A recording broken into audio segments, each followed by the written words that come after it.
Show. Greetings and salutations, everybody. Welcome to the best damn movie-related show on the planet, the John Campea Show, coming from right here on our YouTube channel, brought to you in part by our friends at Mint Mobile. I am, of course, your host, John Campea, and it is an awesome honor and privilege, as it is every day, to have you, our international friends, gather around as we talk about our favorite things in the world: movies, movie news, TV, streaming, all sorts of good stuff. Speaking of good stuff, sitting right here, Chris Carr is joining us, ladies and gentlemen. Chris, how you doing? I'm doing great. I'm next to this babe over here. Look at this bikini. that bikini is, that's pretty great. And of course, sitting beside her, joining us in today, you've seen her on Mad Men and The Flash, what is it called? Masters of Sex, and currently shooting Nancy Drew.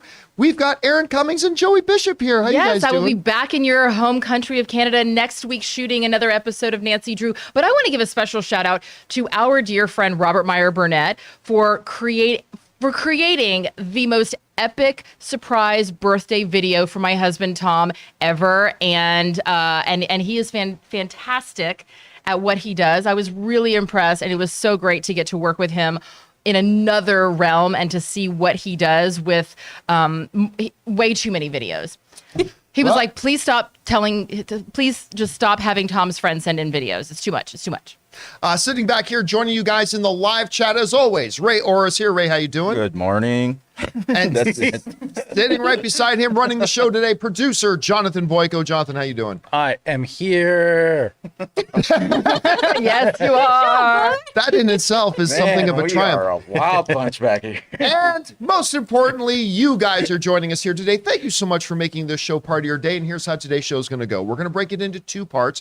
In the first half of the show, we're going to talk about some predetermined topics. Then in the second half of the show, we're going to take your live comments and questions. The way that happens is, number one, you got to be watching live. Number two, never run the coffee maker while we're doing it. It's so distracting. Number two, I lost my train of thought totally. Oh yeah, the second thing is when we get to the end of the main topics, we will announce that we're opening up the super chats. And when we do, that will be your cue that you can fire in your thoughts, theories, opinions, questions, and we will address those in the second half of the show. Also want to let you guys know a little bit later today at 3 p.m. Los Angeles time, we will be doing our Andor after show open spoiler discussion. Best episode yet. We'll talk about that a little bit later, of course, and we hope you guys will come back and join us at 3 o'clock. Also, a little bit of housekeeping. If you guys need your daily fix of the John Campea Show, but you can't be in front of a YouTube video, we've got an audio-only version simply called the John Campea Show Podcast. It is available on your favorite podcasting app of choice. Just go search for it and subscribe to it today. Also, we've got a couple of other podcast feeds as well. We have our after show podcast feed. That's where we put our Rings of Power, House of the Dragon, and/or after shows. You can go and listen to that there too. And also you can search for our Open Mic podcast feed, formerly known, what did we used to call it before? I can't remember what we used to call it before. It was Well, it was part of the mailbag, wasn't it? Was the mailbag? Yeah, formerly known as Mailbag, now called Open Mic. Go and find that. That podcast feed is up there as well. Okay, guys. With all that down, let's get into some things here. We're going to start with an off the top. That one is this. Back at CinemaCon a few months ago, one of the films that I hadn't really even heard about much before they gave us a little bit of a preview of it was this little horror film called Smile. And it looked pretty creepy. In the, meantime, since then, they put out one or two more trailers that have increased the creepiness factor. They dropped a new one the other day that I remember Robert absolutely loved. I thought was pretty good too. And at the same time, though, it kind of looks like it could be a horror movie that could go either way. Like it could be one of those really cheap, nonsensical ones with a stupid gimmick. Well, the reviews are now out for Smile that opens this week, and they are surprisingly strong. As of right now, technically speaking, they have 4 times better reviews than the new Christian Bale, Margot Robbie Amsterdam movie does. Wow. But we'll talk about that another time. Right now, it's holding like over 80% on Rotten Tomato, and the critics are actually hailing it as, hey, a little bit of the standard horror tropes, a lot of jump scares and whatever, but they're saying that it's all done really effectively, that it has some actual great social commentary, that the whole basis of Smile is the fact that we in our culture are often pressured to make it look to everybody else like life is great for us, even though we're struggling with inner pain. And they say they use that analogy very, very effectively, and it comes across great. And the critics are really liking it at this point, over 80%. I love finding out little horror films like this. The last one I can think of that did something like this for me was Happy Death Day. A little horror movie that looked like it was kind of going to be a trashy throwaway little thing, but it ended up being fantastic. I love that movie. And it sounds like this one is coming on the same sort of path. Anyway, Chris, you hear about the reviews coming out for Smile. They seem pretty damn strong. What do you think? Oh man, I'm so excited for Taylor to tell me all about this movie. So happy about it. This is not up my alley, but I'm so glad that if somebody is creating a horror movie, that it's well received. You always want a movie to do well, ultimately, right? I'm not rooting for anything to be bad, especially if it's something that is not made for me. I'm glad that horror people have a great film to see. What I love about this movie, though, so far is the marketing campaign. I don't know if you've seen some of this. They've had these just creepy little cardboard cutouts of smiling people at like the Today Show, at sporting events. No, I haven't seen that. Someone working yeah. there being like, it's horrifying. And it's so well done. I love to see that kind of guerrilla marketing done. I think that's really, really cool. So, Aaron, you obviously bought your tickets well in advance for this movie. I'm so ready. What do you think about the reviews? Are you like, I'm surprised to see the positive response we're getting. What do you think about it? Well, I mean, it just goes to show you that in the world of horror, you don't need to have the big star. You know, I mean, it kind of goes against the grain. Speaking of marketing, it goes against the grain of traditional marketing concepts where you go, we need to have the biggest star in the world. In a horror movie, you really just need to scare the Is that crap. Aegon, by the way? Yes. Okay, just wondering. I thought it kind of looked like, all right. Totally. And it's so, but like Chris and I 100% were on the same wavelength because I was about to pull up that image and then I look over at her computer and she's pulling up the same image. Jonathan, I don't know if you got the thing that I sent you. You can't even zoom in on this, can you? Well, yeah, if you just Google, there are people there's this woman sitting at the Yankees-Mets game and she's got this shirt that just says smile on it and she's just sitting there like this. And they placed her. Paramount actually placed people at these baseball games in view of the cameras. Oh, that's crazy. You just I got can pull it to up. Google it because it's really creepy, and especially if Oh, you don't. wow. Oh, that's great. Yeah, if you don't know. Ray would be going to a seat, There seeing she that is. person, and Ray There would be she like, is. nope. Ray would But I just get just up and do that leave. all the time. But see, that's the thing. maybe If I'm you're smile. watching the baseball game and you don't know about this movie, and the camera just keeps cutting to that. I mean, how creepy is that? But then at some point they'll have them stand up and the shirt just says smile on it. And so I agree with Chris. I think it's a brilliant marketing campaign. Wow, and I that's love great. to see that that guy. I love to see that, they put their, No, that's not your dad, Taylor. I'm like watching this. So I love to see that the film lives up to the hype, and clearly Paramount knows what they have on their hands because they're creating this wonderful guerrilla campaign. And I'm all here for it. Let's bring up that woman picture again with that. Now, if this woman does not have that as her Tinder profile, she is, man. that is a missed opportunity. That- Ray, which way would you swipe? left or right on that one, Ray? I'm excited Kind of cute. I'm actually excited to see this movie because, as you know, I don't love horror movies, but if it's something that is gonna, if I go with a group of people without you sitting behind me, then it's worth it. Yeah, I may have taken 5 years off of Aaron's life when we were watching, which one we were watching with Ethan Hunt? The Black Phone, yeah. Yeah. Anyway, guys, the question is for you. What do you think about this? I mean, stunningly, this thing is getting way better reviews than Amsterdam, which I thought might be an Oscar contender film. But I'm actually really excited to hear about this. I'm going to go see this thing tomorrow night. Are you guys looking forward to Smile? Do the reviews change any of that? Whatever you guys think, jump into the comment section below and leave your thoughts there. Okay, guys. With that down, let's move into our newest segment here on the John Campea Show, our friends at Mint Mobile and our hotline question of the day. If you'd like to call in and get your voice on the show and got a question for us, simply call the Mint Mobile hotline number at 951-268-4259 and leave your question there. So let's see what we got. What do we have? Hey, John and crew. This is Dan from Pittsburgh, Pennsylvania. I'm calling in regards to your conversation about Black Panther 2. You guys were talking about the geopolitical confrontation that the two countries could be having. My question for you is, could that item that they are fighting over could be adamantium? Wondering what you guys think. Love the show. Keep it filthy. Adamantium. Adamantium. First of all, thanks a lot for sending that in. And you know what? I'm going to tell you something. When I first listened to that one, I thought, yeah, that's not going to be our question today. But then as I listened to a few others, my mind kept going back to it. And I went back and listened to it again. And I thought, you know what? That's an interesting thought. Because, we were talking about Black Panther 2 the other day, and of course, Huerta was coming out, apparently made statements saying that Namor is going to be a mutant, but they never actually quote him. So we'll talk about that another time. But I remember we started getting discussions about, well, what is it that gives Talocan such a hate on for Wakanda and maybe vice versa? What could possibly be the problem with Wakanda coming out and saying, hey, we're here, this is what Wakanda is, and how does that cause a problem for Talocan in that?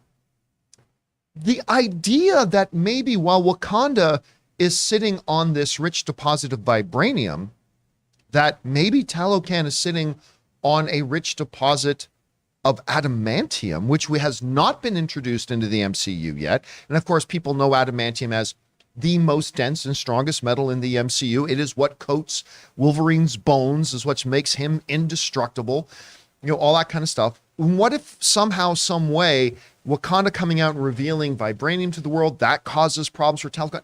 It also kills two birds with one stone, because number one, it sets up the conflict between Talocan and Wakanda. But the second thing it does is it introduces adamantium. Because if Wolverine's coming, I don't think that the MCU will just say his bones get covered in vibranium. I don't that is an option that's open to the MCU, but I don't think that's what they're going to do. I think they will introduce adamantium, and this would be a way to do it. Do I think that's what's going to be the root cause of the conflict between Talocan and Wakanda?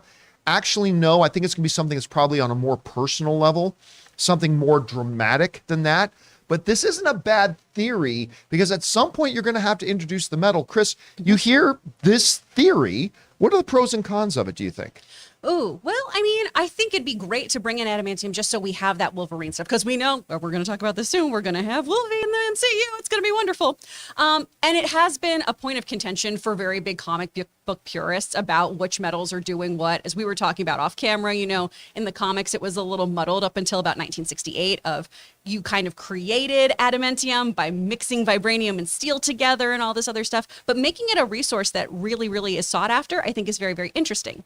However, I think having two secluded cultures, one that is indigenous, fighting each other for resources is a bit of cornering the market on the world's most indestructible metals. That's a bit of a sticky situation that I don't think anyone wants to be rooting against either side of, right? So I do think that puts them in a position that we can't want either of them to win, really. You know what I mean?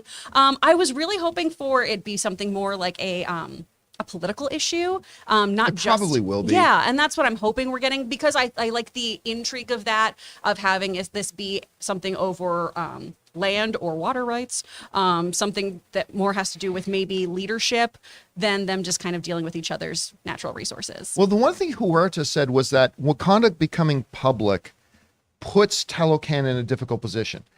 I was wondering if, I mean, look, this is just me playing fan speculation. What if at some point in their history, the people of Talocan actually went to Wakanda for help with something, not knowing that Wakanda was actually this technologically advanced place. And Wakanda was like, oh, no, we don't have anything. We can't help you. And then now, like a few years later, finding out you have what? And maybe that causes a problem. But it sounds like it's really more of a situation that Wakanda revealing itself causes a problem for Talocan. What that will be, I'm not sure. Aaron, do you have a thought on this? Well, I know that it was a joke before the show that we were not going to cut to me, because I was like, I liked Adam Ant. He was really great in the 80s. But I will say, I do appreciate the fact that you pointed out that adamantium is not something that we've seen before in the MCU, because I was like, wait, hey, ding dong, why have I never heard of this before? But I love the idea that, because vibranium has always been the BMOC of metals in this world, and so in the MCU, and so I like the fact that there's going to be this new thing that's added, because moving forward from here, what does this mean for all the people that are like, I've got vibranium and I'm super tough? Well, there's a new sheriff in town, and I've got this word that's really hard to pronounce. So anyway, guys, questions for you. What do you think about the theory? Like, I initially just quickly dismissed it, but it does offer some interesting possibilities. Do you think adamantium could be something that's introduced in this film? I'm guessing probably not, but again, it offers some interesting options. Whatever you guys think, jump down to the comment section below and leave your thoughts there. Okay, guys, With that down, we're going to move into our main topics here today. But before we do, we want to take a second and thank one of the sponsors of our show. You've been seeing me wearing their shirts, our friends at True Classic. Guys, we want to take a second to thank a sponsor of today's episode, True Classic. This brand new sponsor has the absolute best fitting t-shirts that a man can buy. Finding the right t-shirt with a little bit of a dad bod is incredibly frustrating. Most t-shirts are either way too tight on your gut or look way too big and boxy. You're not in high school anymore and it's time to upgrade. True Classic has already helped over 2 million men finally get a better fit at an affordable price. And the John Campea Show viewers and listeners get access to the best deal they offer. For a limited time only, get 25% off using the code CAMPEA at trueclassic.com. Look, you and I both know that almost all of men's t-shirts are designed to look good on skinny models with six-packs. But let's be honest, that's not most of us. True Classic tees taper off towards the bottom, but they fit tighter around the chest and shoulders. It's time to highlight your best attributes with a t-shirt that you can always confidently throw on. Like most of you guys, ever since college, I've always struggled to find proper fitting t-shirts that are comfortable. Well, True Classic, from the moment I put on the shirt they sent me, solves it. And True Classic doesn't just stop at tees. From polos and workout shirts with the same flattering fit. Upgrade your wardrobe with True Classic. Get 25% off at trueclassic.com with the promo code CAMPEA. Free shipping included on purchases over $100. 100% risk-free guarantee with a 30-day refund policy. Stay classy with True Classic. Your dad bod will thank you. Okay, the exciting thing here, I will say this is totally true. I did not know that True Classic was one of our new sponsors. I just found out this minute. And I've been buying Tom t-shirts from True Classic because the shirts that he wears look like they belong on a 12-year-old girl. They're so tiny and tight, and he's a big boy. Well, when you have a physique like Tom, that's not when you're necessarily married a to bad Thor, thing. I'm so sorry. You can't put Thor in Harley Quinn's wardrobe. It just doesn't work. No, but I'm telling you, I've been buying him these t-shirts, and they not only do they fit, he loves them and he wears them, and now I can get a discount, thank God. So thank you, True Classic, for being a sponsor to save me some money off something I was already buying at full price. But anyway. All right, with that down, with that ringing endorsement, let's move into our main topics here today. And how do we select our main topics on the show? Well, that's simple. You guys come up with our main topics. See, this is where we need you. Whenever you come across a big topic, issue, or story that you guys feel we should absolutely cover as a main topic on the show, just go anytime 24/7 over to www.thejohncampeashow.com/contact. Once you guys get there, you're going to see a form. Just fill it out with your topic or question. It's absolutely free. Hit submit, and then maybe, just maybe, you might see your submission featured as a main topic here on The John Campea Show. With that down, Aaron, what is our first main topic today? Our first main topic comes to us from Jason Alexman. Greetings, John and crew. I hope this finds you all well. It does. I just had to know if you guys saw that Amber Midthunder, who is the lead in Prey, has just officially joined the cast of the live-action Avatar: The Last Airbender series for Netflix. I am so excited for this. She was incredible in Prey, and now she's going to be incredible as Princess Yu. What do you think of this and the other new cast they announced? Thanks. All right, thanks a lot for saying that in, Jason. And I'll tell you what, I was pretty excited when I heard they were going to take another swing at a live action Avatar with this, and that they were doing it on Netflix, because aside from HBO, who is the gold standard of making the highest of quality television, Netflix does a pretty damn good job too. They're the next best, I think, in line. Not everything they've made television has been knocked out of the park, but they have a higher success rate than almost anybody else, again, other than HBO. And of course, the main cast got announced a while ago, but now they followed it up, and coming off of Prey, Amber Midthunder, playing Princess Yu. Yue. Sorry. This is the only area of expertise I've got, you guys. Is fantastic. It also makes me hope that maybe they expand her role a little bit, because, well, it's not exactly a small cameo thing in the series. It's not exactly a huge series spanning role either. So I would love it if they kind of expanded her role just a little bit. Listen, I had never seen Amber Midthunder in anything before Prey, and she kills it in that movie, like absolutely kills it. So to see her join this is great. This comes to us from the folks over at Slash, and write the following. That's right, folks. The real news here is that actor James Tsai, the original voice actor of Cabbage Man, is back and ready to sell his veggie wares, having his livelihood ruined over and over again. But As Netflix announced through their Netflix Geeked social media account, he'll also be joined by several notable additions to the cast in Prey. Star Amber Midthunder as Princess Yue, community actor Danny Pudi. I love him, by the way, as a character known as the machinist. I can't remember how they say it. The legendary George Takei as Ko, and more, and it goes on. They've added a whole bunch of more cast. Of course, this is in addition to an already impressive cast list. So they got, Mr. Kim from Kim's Convenience is playing Uncle Iroh. So Which is perfect. Which is just absolutely perfect. Listen, I know there are some people out there who are very apprehensive about this, and there's several reasons to be apprehensive. Number one, the last time somebody took a swing at bat with making Avatar: The Last Airbender live action did not go so well. Maybe a top 10 only worst movies I've ever walked out of. Maybe a top 10 worst film ever made. So bad. Maybe. Yeah, pretty bad. Number two, you had the original creators of the animated show are not involved with this iteration. And number three, there are some people that still have their bottoms a little sore, understandably, after what happened with Cowboy Bebop. So, there are some reasons for concern. I would, however, contend that while this show may be the greatest show of all time, or it might be the worst show of all time, the reality is the potential upsides far outweigh the potential negatives. Again, Netflix's track record is second only to HBO's track record with making this kind of stuff. The casting so far has been absolutely bang on the nose. It's crazy that we have a predominantly Asian cast in here, isn't it? That's very, very novel. So good. It's so novel good. that we have primarily an Asian cast in Avatar: The Last Airbender. I just think this looks really fun. I have high hopes. Again, I don't know if the show's going to be good or bad. I just don't know. But I think there's a lot of reasons to be optimistic here.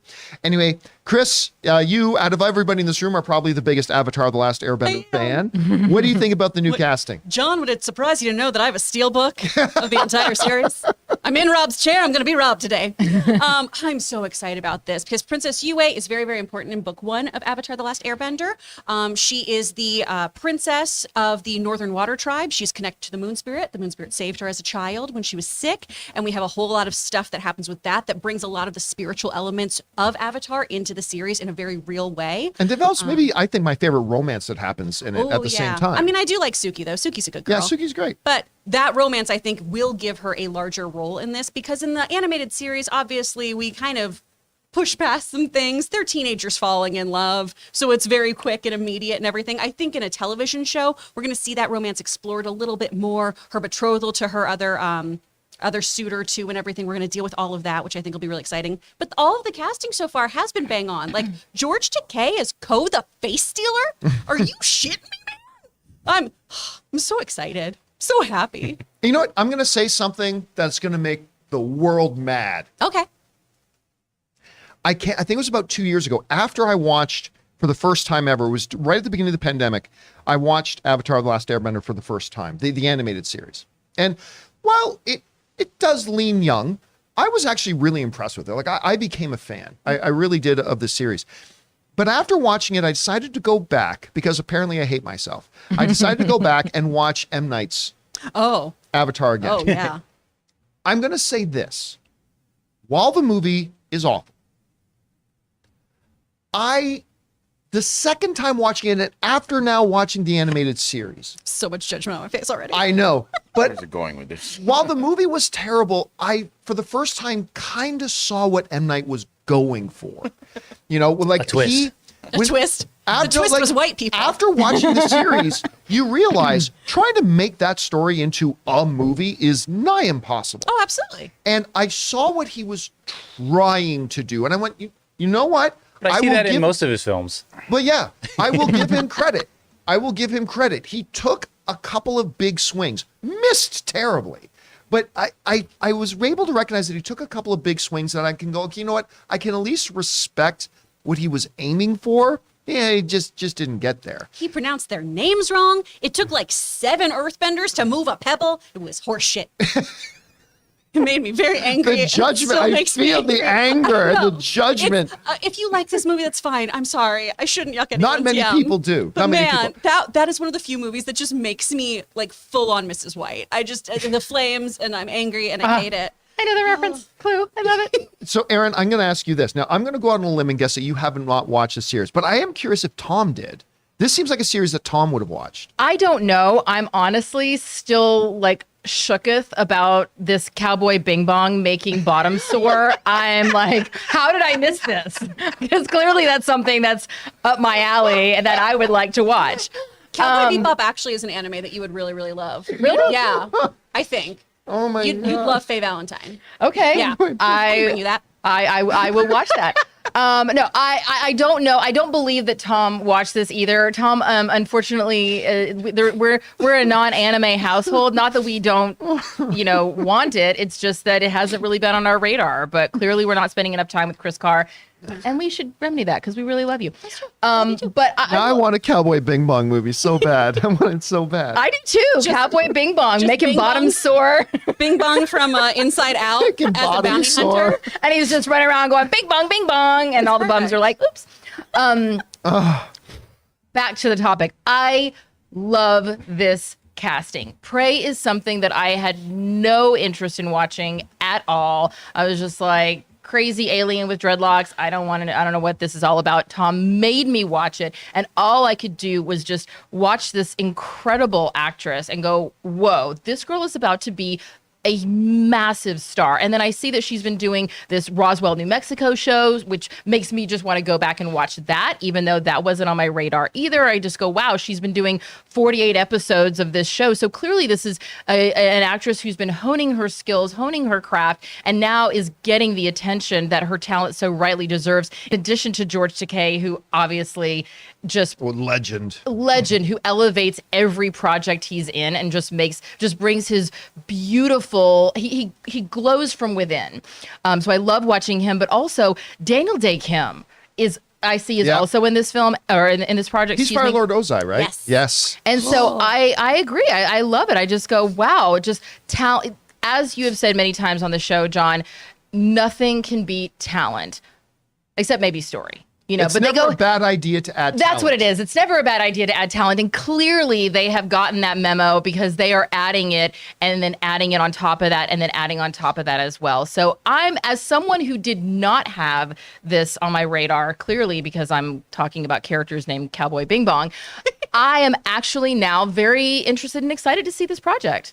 All right, guys, question is for you. What do you think about the casting? I think universally everybody's got to like the casting, but where are you in general with this show? Are you one of the people who are like me, that you see all the potential upsides and you think there's a lot more to be enthusiastic about? Or are you focusing more on some of those potential downfalls that are some reasons for concern? What are your thoughts on this right now? Jump down to the comment section below and leave those thoughts there. All right, guys, with that down, let's move on to main topic number 2. Aaron, what is our second main topic today? Our second main topic comes to us from Vincent Marcello. Hey guys, I just saw the 4th episode of Andor, and OMG, I already loved this show with the first 3 episodes, and I know you said it just keeps getting better, and man, you were right. The stuff on Coruscant. Very good. Thank Very you. good. Thanks. I'm getting better, y'all. The stuff on Coruscant was incredible, and the dynamic of Mon and her husband is going to become a major issue. What did you guys think of the episode, and how impressed are you with the series to this point? All right, thanks a lot for saying that in, Vincent. And I told y'all, if you like the first 3 episodes, the next 3 episodes are even better.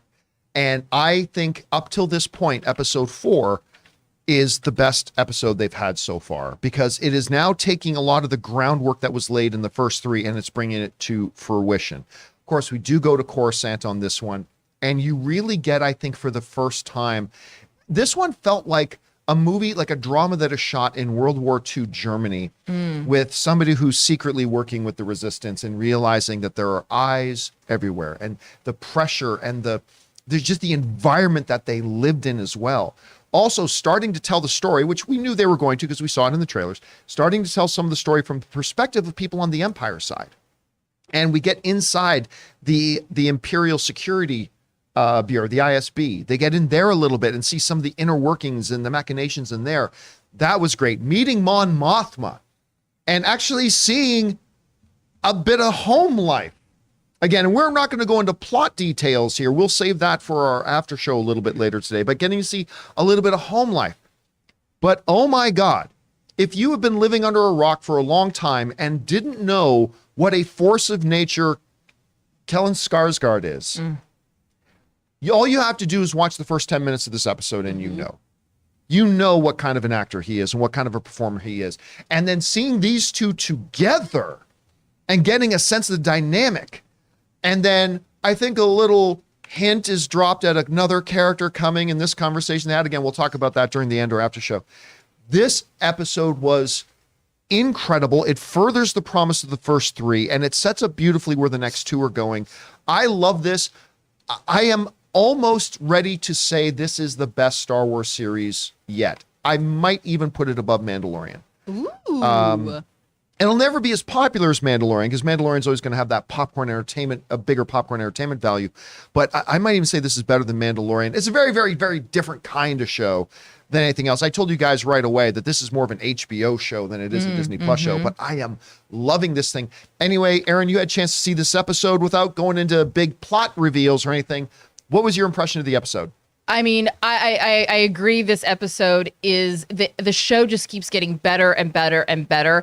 And what I also love, Stellan Skarsgård, I was actually talking about him to Tom today, is that everything that he is in, talk about elevating the material, but it's hard to elevate material that is already this good. Yeah. I mean, Tony Gilroy, the creator of the show, who has written, who's the showrunner. What I was so impressed by is when you can tell me everything I need to know in a character in one simple moment, when, and I'm so sorry, I don't know all of their names, but when the guy who really wants to go after everybody, when he comes in and he's talking to his boss and he's like, oh my God, in the first episode, he's like, they killed these, we got to go after them. And he goes, have you done something to your uniform? And he says, oh, I just added some piping and did some light tailoring.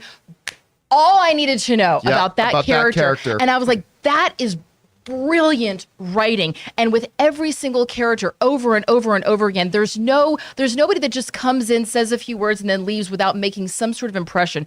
Every single character who is written is a full round created character. And I love that. The directing by Toby Haynes is phenomenal. And I'm actually looking for the name of the wardrobe designer, because the costumes are so beautifully done. Tells you the class level. By the way, I think we're getting the costume designer on Designing Hollywood soon. Michael Wilkinson. Oh my God. Michael Wilkinson. I mean, I really do see awards for this, for Michael Wilkinson's wardrobe design, because you really see the level of class, even amongst people who are not super high status, like the senator, just the coat that she's wearing. The material, you can tell the quality of it just by looking at it on screen, and that's a really hard thing to do. So I'm really amazed by this. And as Tom said, when we were watching the first episode, he goes, "Wow, opening scene on a brothel. Way to go, Disney!" that's expanding the universe. I've been asking them to expand the universe, and they did. Expand it much more than that. Chris, you had a chance to watch this fourth episode. What was your impression of it? Oh, it's great. We're really diving into all the spy intrigue. And I love that spies have lace front wigs. Good for them. That's what you need. If you're going to convince people, you need a good wig, not some Halloween Town stuff. Come on. This is so well done. And I like what you said here too, Aaron, is there's so many things where you just get a little hint of a character from just a little tick or quirk of them, and you know everything about them in that moment. And they do so much showing instead of telling on the show, which is wonderful. Love this scene, and I can't wait to get into this. Love him, by the way. Ooh, so fun. So fun. His whole monologue is so wonderful and epic. And I was so excited when we get introduced some new characters. We had from The Bear, Ebon, I'm going to look up his name, Ebon Moss-Bachrach back in there, who I loved on The Bear. I think he was great. He's having such a good year. Oh my gosh. Yeah. His agent must be so happy. But it's really, really exciting to see how all of these players are now coming together. We've really set up some really cool stuff. I'm excited to see what else is happening. To piggyback on what you were saying, Aaron, a little bit earlier about, saying something a lot in a moment. I go back to this a lot. One of my favorite moments in movie history that does that is it's a moment in X-Men 2 when Pyro visits Bobby's house and he looks at a family portrait of a happy family, Bobby with his family together. They're very happy. And just the look on Pyro's face, you know everything you need to know about Pyro's background. Just from a look, no dialogue, nothing. There's a moment in this episode with Skarsgård where he's putting some things on and then kind of looks in the mirror and does something. And him doing that one thing, I just learned an encyclopedia more about this character without there having to be any dialogue, without anything like that. That is the type of level of storytelling that this show is and why I am so excited about it. Anyway, guys, question is for you. Have you had a chance to see episode 4 of Andor yet? If so, what did you think about it? And also, make sure you come back at 3 p.m. Los Angeles time today to join us for our Andor after show open spoiler discussion. We hope to see you guys there. And again, jump down to the comment section below and leave us your thoughts. Okay, guys, with that down, we're going to take another second here and thank one of the sponsors of our show, one of our original sponsors, actually, our friends at Stamps.com. We want to take a second and thank a sponsor of this video, Stamps.com. Guys, I know it feels early, but Christmas really is right around the corner. And if you've got a lot of stuff to send to family this year, you got to start thinking ahead. And if you're a small business owner, you know how important it is to be ready for the insane holiday season. Stamps.com has everything you need to make your life a whole lot easier. It's the 24/7 post office that you can access from anywhere. No lines, no traffic, no hassle. Get access to the USPS and UPS services that you need to run your business right from your computer. Protect your margins with major discounts from USPS and UPS rates up to 86% off. All you need is a computer and a printer. We all know that rates are always changing, but with Stamps.com's Switch and Save feature, you can easily compare carriers and rates so you know that you're getting the best deal every single time. And if you're running an online store, Stamps.com works seamlessly with all the major shopping carts and marketplaces. So get ahead of the holiday season chaos this year. Get started with Stamps.com today. Sign up with the promo code CAMPEA for a special offer that includes a 4-week trial plus free postage and a free digital scale. No long-term commitments or contracts required. Just go to Stamps.com, click on the microphone at the top of the page, and enter the code CAMPEA. And thank you to our friends at Stamps.com for sponsoring this episode of the John Campea Show. Remember, guys, when you support our sponsors, you're actually supporting our show. So go down into the description of this video, and you'll see right at the top links to all of our sponsors today and their promo codes. And again, thank you to Stamps.com. All right, with that down, let's move on to main topic number 3. Aaron, what is our third main topic today? This comes to us from Alex Mata. Hey, crew. It's been just over a month since it was reported that Matt Shakman has dropped out of Star Trek IV to work on directing Fantastic Four for Marvel Studios. Well, instead of finding someone new to helm the film, according to Variety, Paramount has removed Star Trek IV from its release calendar. What do you think of this? And were you guys excited for the new installment? Thanks, and bring on the filthy. Thanks for that, Alex. And listen, I'll tell you straight up, I have been very excited for a new installment. I thought the last one they did, what was it called again? Beyond? Yes. Was it Star Trek Beyond?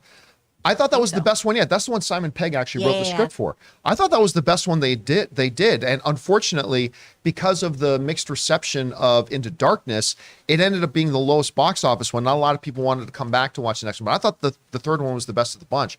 And I love this crew. I love Carl Urban in it. I love Zachary Quinto. I love Chris Pine in it. Zoe Saldana. It's a great cast. And I've been excited. And I got very excited when we heard that WandaVision director Matt Shakman was going to be doing it. Of course, he has moved on to greener pastures with Fantastic Four, and it has left them in a bit of a spot to the point that it has been pulled off the release schedule. This comes to us from the folks over at Variety who wrote the following. Paramount Studios has removed its untitled Star Trek sequel from its upcoming film slate. The project, produced by J.J. Abrams' Bad Robot, had been dated to hit theaters on December 22nd, 2023, so just a little over a year from now. The rather inevitable news comes roughly 1 month after director Matt Shakman exited the Star Trek film, which was nominally set to be the 4th cinematic tour of duty for Chris Pine as Kirk, Zachary Quinto as Spock, Zoe Saldana as Uhura, and Carl Urban as Bones, John Cho as Sulu, and Simon Pegg as Scotty. Shakman was successfully courted by Marvel to helm its Fantastic Four reboot, reuniting the WandaVision director with the studio after Spider-Man No Way Home director John Watts left that film in April. All right, couple of things here. Is it good news if you're looking forward to the Star Trek project that it's been pulled from the release schedule? No, it's not good news. But is this surprising? And does this mean that the project is dead? No on both counts. Again, this movie was scheduled to come out in theaters next December. We're talking like 13 months from now, or 14 months from now, whatever. Soon. This movie needed to go into production fairly quickly, and they lost their director. And instead of just grabbing whoever they could to throw into the director's seat, they're taking a little bit of time to get that ready. And the release date isn't as important as making sure you get the right director. So I'm not surprised to hear that they had to pull this thing. Barring that they had their number 2 choice to direct this movie lined up and ready to go the moment Matt left it, there was no way this movie was going to be able to keep its December 2023 release date. Like, absolutely no way. Do I think this movie will still happen? Yes. Paramount, while Rob may have some mixed feelings and other people may have some mixed feelings about Star Trek on Paramount Plus right now, I'm generally a fan of what they're doing. They do. I thought Strange New Worlds was fantastic, but they are having a lot of success with it. So I think they do want to get back on the big screen sooner rather than later. So I think this movie will happen. I don't think this means the film is canceled by any stretch of the imagination. I think probably by February or March, we're going to hear about a new director being brought on board for it, and they'll reschedule the damn thing. But again, shouldn't be surprised it's not happening. Chris, you hear about this. They pulled, I mean, obviously not good news, but what's your takeaway from it? I mean, as much as I enjoyed the last Star Trek, it didn't do well. I mean, Yeah, it like, was made under 400 million worldwide. exactly. It made 338, and it had a budget of 180 million. So that's not a great return Nope, on your not investment good. there. So with all of the problems it had, half the cast didn't even know they were part of this film for a moment. We've had issues with getting everything locked in. The movie came out almost 7 years ago. I think this is maybe we let this one go. And I say that as somebody who really enjoyed this franchise so far. I've really had fun with it. And I really enjoyed Simon Pegg's writing. I adore this guy. I reference Hot Fuzz on this show at least once a week. But I think it's not in the cards for this movie. And I think we need to just kind of do a little reset here. I love Star Trek as it is. Sorry, Rob. Sorry, wherever you are. I know you're probably high-fiving a million angels. But I think we just let this go now. So you don't think this movie's going to happen I at don't all at think this it is. point? I Wow. don't. All right, Aaron, you hear about this. Do you think that the loss of the one director is going to kill the whole movie? You know, I look at directors the way that I look at contractors. If the one that you really want and are planning on using falls out, you really don't want to just go for who's the next available, because you're going to end up losing a lot of money and you're probably going to have to do a lot of rebuilding / reshoots. And so I actually applaud the fact that they didn't just go, okay, well, who's just hanging around doing nothing? Because if you, as a director, are like, as a contractor, just hanging around doing nothing, it probably means that you shouldn't be, rebuilding a $10 million home or a $100 and something million movie in this case. So I will have to respectfully disagree with my stunningly beautiful and intelligent colleague over here and say I do think that this is going to happen. I think that they got those actors as soon as, was it Matt that actually made the little slip up and said, oh yeah, we've got all these actors back, and they were like, really? I guess that means that my lawyer gets to do my contract. I have a feeling that now that they are all on the IMDb page, they probably have signed a contract at this point saying, sure, we're up for that.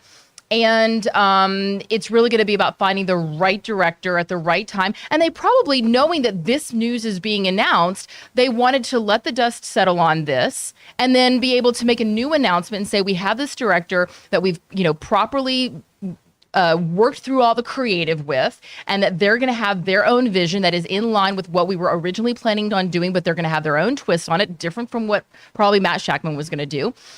And they're going to make a whole new push at that.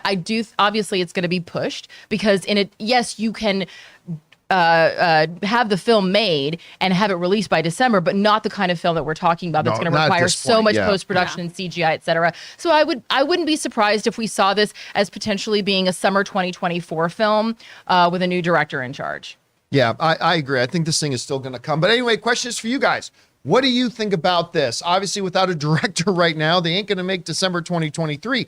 But do you think that could be a larger, more ominous thing that maybe the film doesn't happen at all? I think it will. Chris doesn't. What do you guys think? Whatever your thoughts are, jump down to the comment section below and leave those thoughts there. Okay, guys.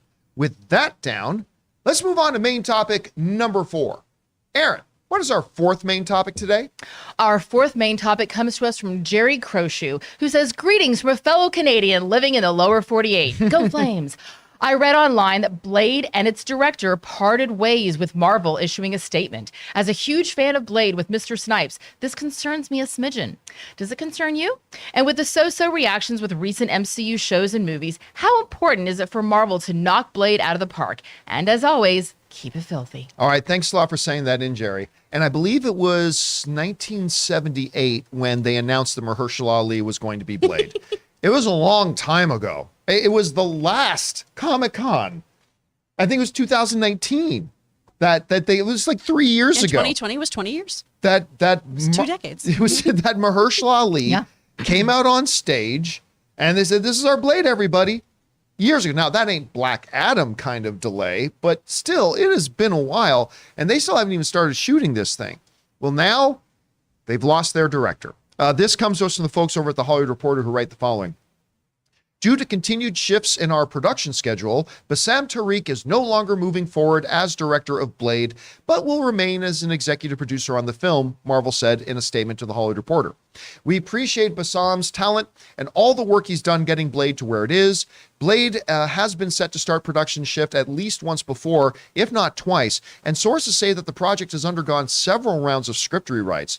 Beau DeMayo, who has worked on shows such as Star Trek Strange New Worlds, which I love, The Witcher, which I love, and the animated feature spinoff, as well as Marvel's own Moon Knight, which is all right, is the current writer. One source says that the studio is already in the search mode for a new director, and that comes to us from the Hollywood Reporter. So now, with them reportedly literally being just weeks away from starting shooting, because they were supposed to start shooting this thing in November, and we're about 6 to 7, 8 weeks away from when they were going to start shooting this thing. Now you lose your director? This close to the start of production? Forgive me, but this is some DC sounding shit. This ain't good. It was one thing when they had to part ways with Edgar Wright over Ant-Man because so many years had passed that their vision for the MCU was no longer in line with what Edgar's vision for Ant-Man was, and that made it understandable that the two of them parted ways. This is concerning to me because this is the type of mismanagement we are not accustomed to seeing happen in House Marvel.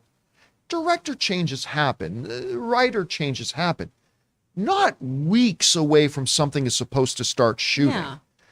And I remember I was talking to Rob last night, and I mentioned that this to me is one of the first cracks in the armor of the fact that was something I've been saying for a long time. Kevin Feige is spread too thin now. It used to be in the MCU that Kevin Feige had direct hands-on control's a strong word, but for lack of a stronger word, let's say influence, direct hands-on influence and quality control and assurance over every step of every one of Marvel's projects.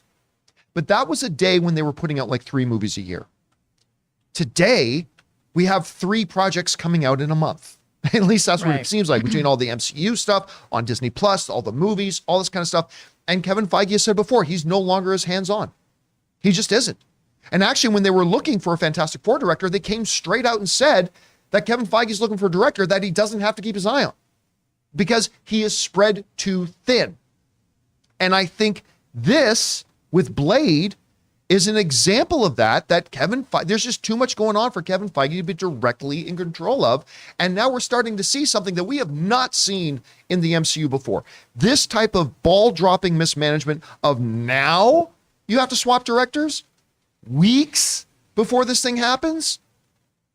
To me, this is a huge red flag. Now, after that conversation I had with Rob, a new report came out talking about the fact that there is more drama going on behind the scenes. For those of you guys who followed me for a long time, you know the name Jeff Snyder.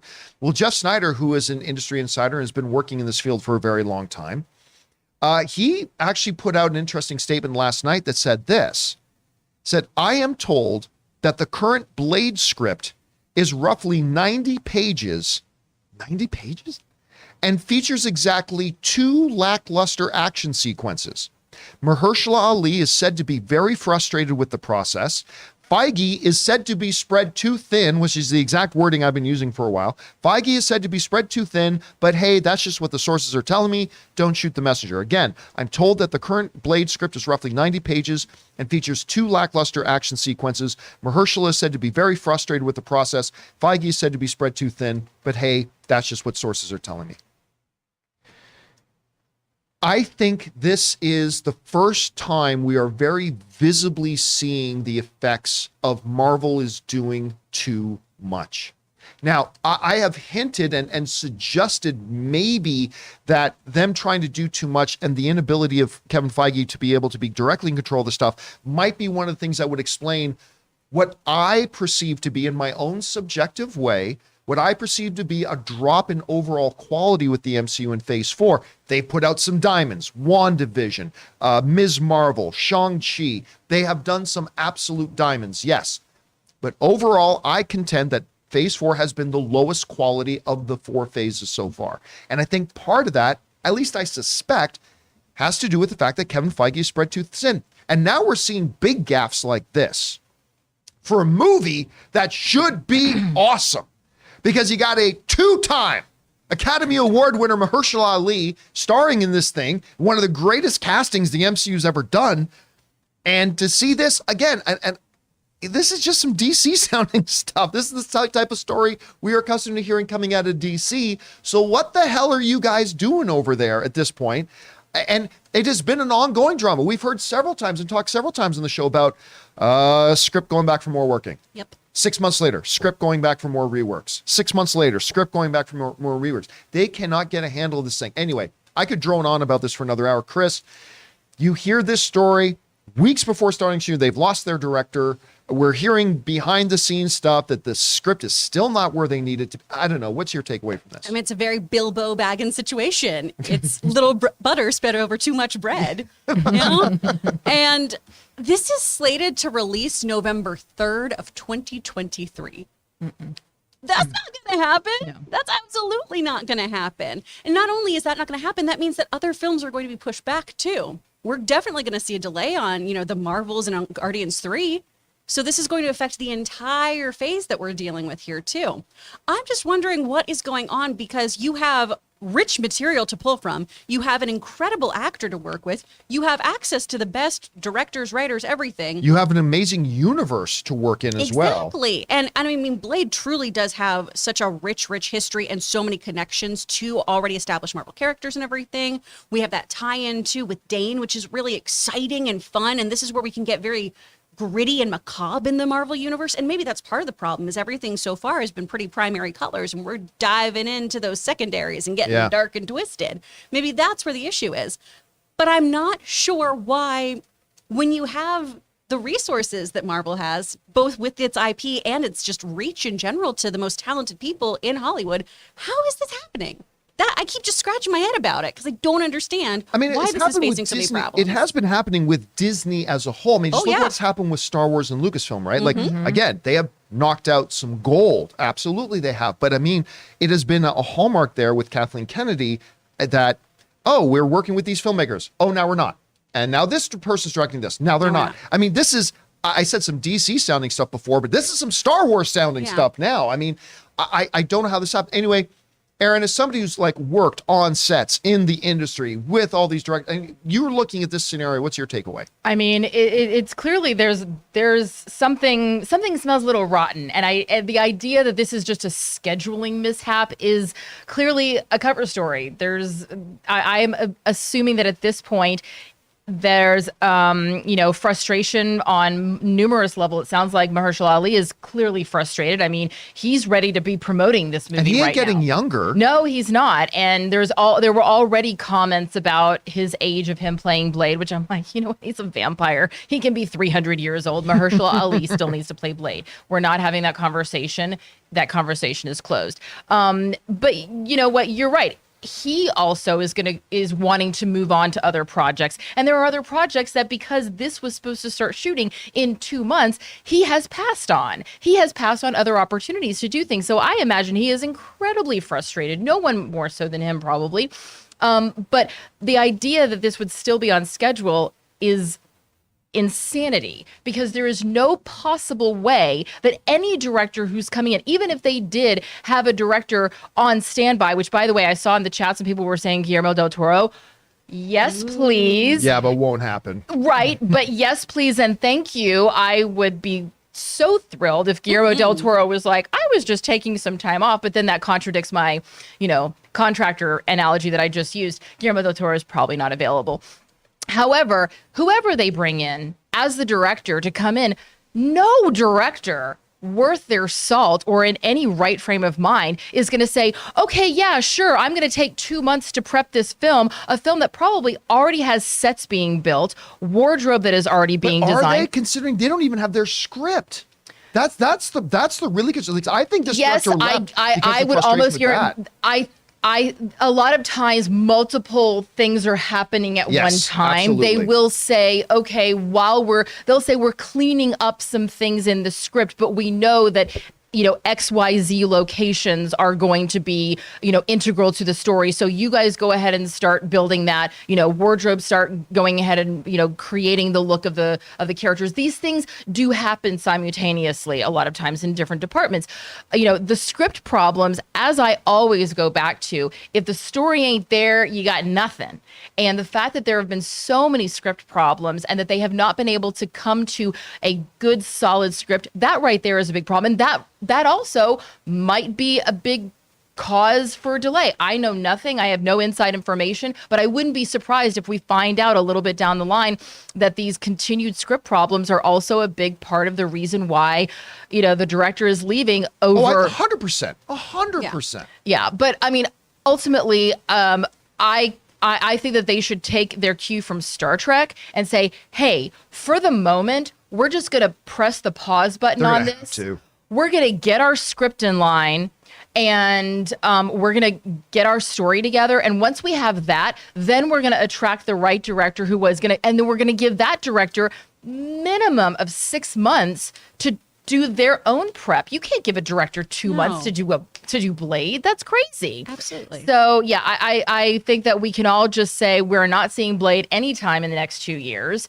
And for Mahershala, you just keep being fantastic, honey. You just keep on. You are not aging a day. I'm ready for your Blade. Now, 10 years from now, I'm ready for it. Okay, so here's the thing too, to keep in mind. They have had 3 years to get this story to where they need it to be. 3 fucking years. And this tells me they didn't have one damn thing ready before they announced to the world that we got Mahershala Ali as Blade. Yeah. I mean, this, again, look, all due respect to Kevin Feige, who, I think is the greatest executive in the history. I mean, him and his former boss, Alan Horn, 2 greatest executives in film history. I think he's great. He can do almost anything. But I think Jonathan Boyko is like one of the most reliable guys I've ever worked with. I know when I give him a video to edit, I know it's going to be great, and I know he's going to have it to me on time. But it doesn't matter if I think he's great. I can't come to him on a Friday, give him 10 videos that I need edited by Sunday, and expect that it's going to come back to me at any kind of quality. Yeah, he's got to work on his Warner Brothers stuff too. I mean, like he's clearly got the Batman movie to get ready. But I just think this is yet another sign that Marvel is trying to do too much. Therefore, every project is getting less attention, and more stuff is falling through the cracks. And listen, hopefully this thing comes out and it's the greatest film of all time. But right now, I think there are problems over there. I think there are problems over there that got to get fixed. Anyway, guys, question is for you. What do you think about this? Do you think maybe they can squeak it out and get a Blade film out on time? I don't know if that's really possible or even a good idea right now. Whatever you guys think, jump down into the comment section below and let us know your thoughts.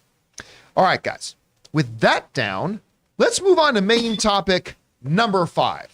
Aaron, what is our 5th main topic today? This comes to us from Michael Johnson, who says, while, like everybody, I am excited to see Hugh Jackman return as Wolverine, I do think there's a downside that fans aren't thinking about.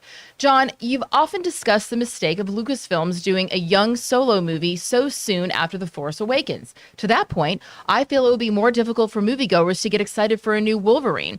We wouldn't be as removed from Logan, which we thought was Hugh's last appearance. Do you agree, or am I overreaching? All right, first of all, thanks a lot for saying that in, Michael. And let's start with this. The greatest news I have ever had the privilege of covering since I started in this damn job.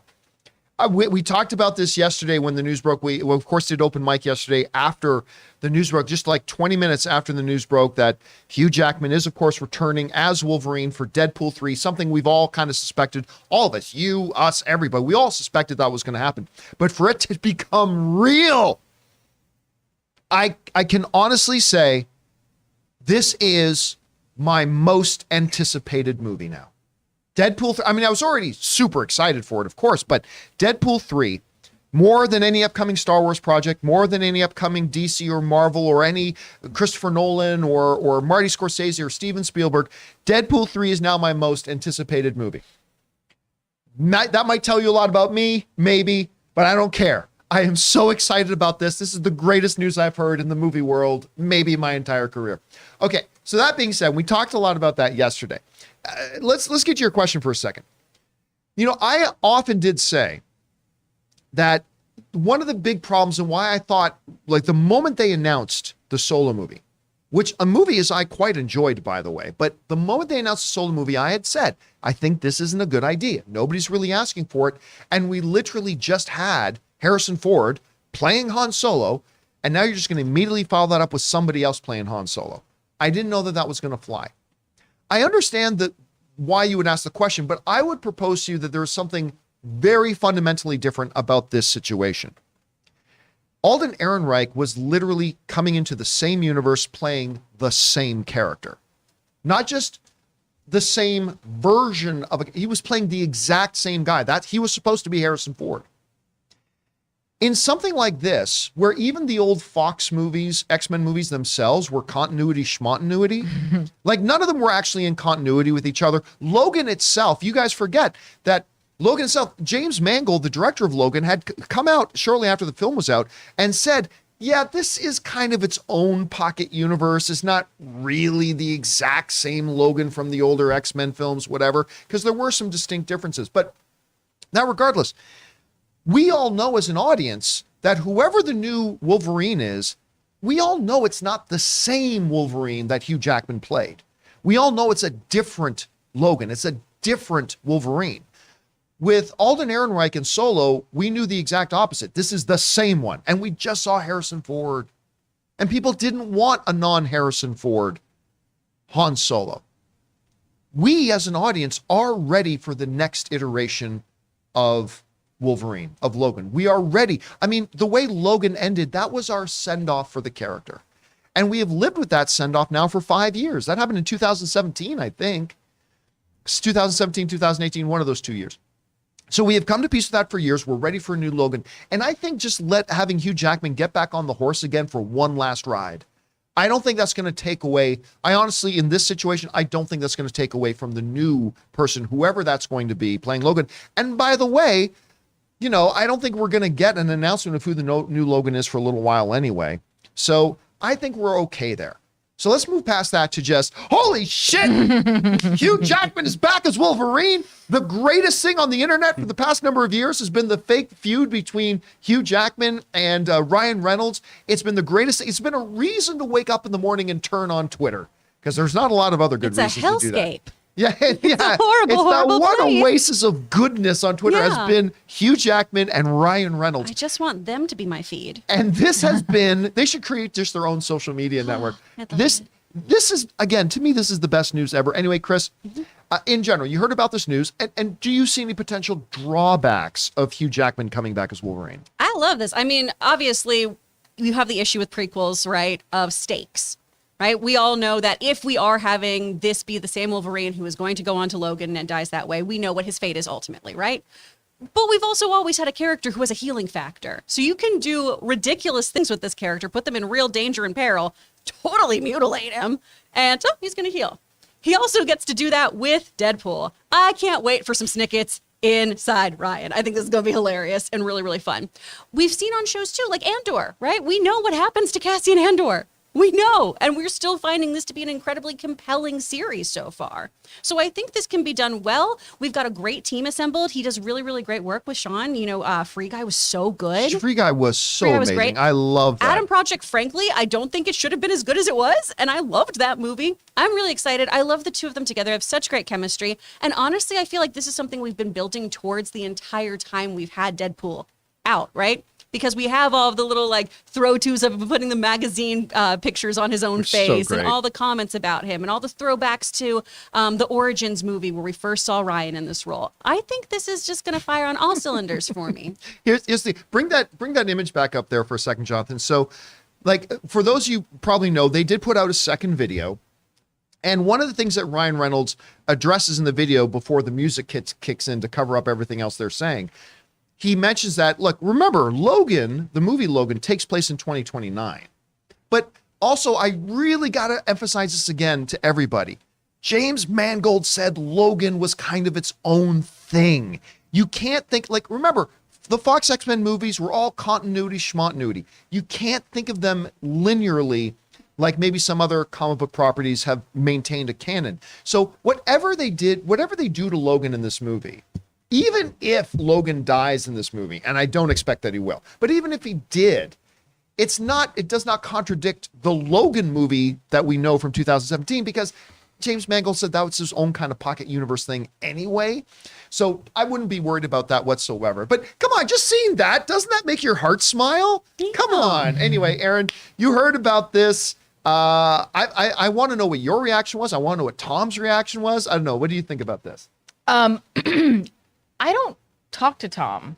Like, you keep asking me, what does Tom think? We parent a child together, but that's it. You know, we talk about diapers and formula, and Tom's always like, why am I not on the show? And now I'm kind of wondering, why isn't Tom on the show? So go down below and let us know your thoughts and comments about whether or not Tom should be on the show instead of his annoying wife. I love this because one of the things, you know, in addition to number one, the most important thing that is going to make any movie or project watchable, successful, etc., it's always, for me at least, story, story, story.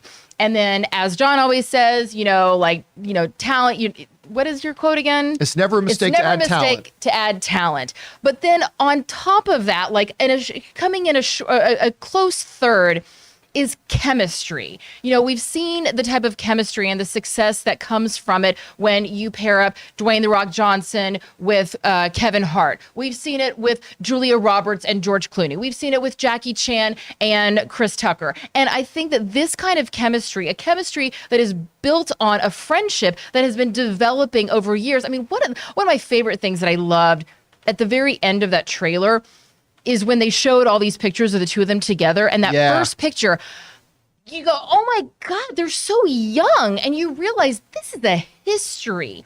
And that's the kind of stuff that you cannot create. You can't contrive. And I've done projects where I've had to do, love scenes with someone that I've literally been like, oh, hi, my name's Aaron and we're doing a sex scene today. Okay. And then you do it. And then I've done other sex scenes with people that I'm genuinely in love with. And you can tell a difference.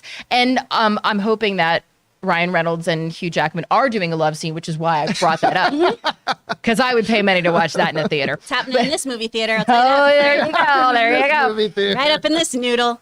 So, but seriously, I love the fact that these two, who clearly, genuinely respect one another, love one another, and have fun with one another, are teaming up. They are just opening it right out the gate. They're saying, hey, listen, we know that people are going to be like, well, I don't understand. There's going to be candidates. They're like, hey, we're just putting it out there. This is the way that we're doing this so that it makes sense in everybody's head. Let's get past that and let's just have some fun. And that is what I see happening. Deadpool is the movie that you go to when, you want to see some kick-ass action fight scenes. You want to see, some emotional, heartfelt, heart ripping, you're out of your your chest cavity, but also you want to go and laugh and you just want to have a good time. And the two of them together, I go, wow, as much fun as all the previous Deadpool movies were, this is going to just top it exponentially, and I'm really excited for it. So good for them. Now, on top of saying, it's never a mistake to add talent, I have another saying that I love, which is winning cures everything. Yeah. Just think about this for a second, guys. What were we just talking about? Man, what's going on in Marvel? Yeah. This whole Blade situation, the spread too thin, but winning cures everything. Because you know why?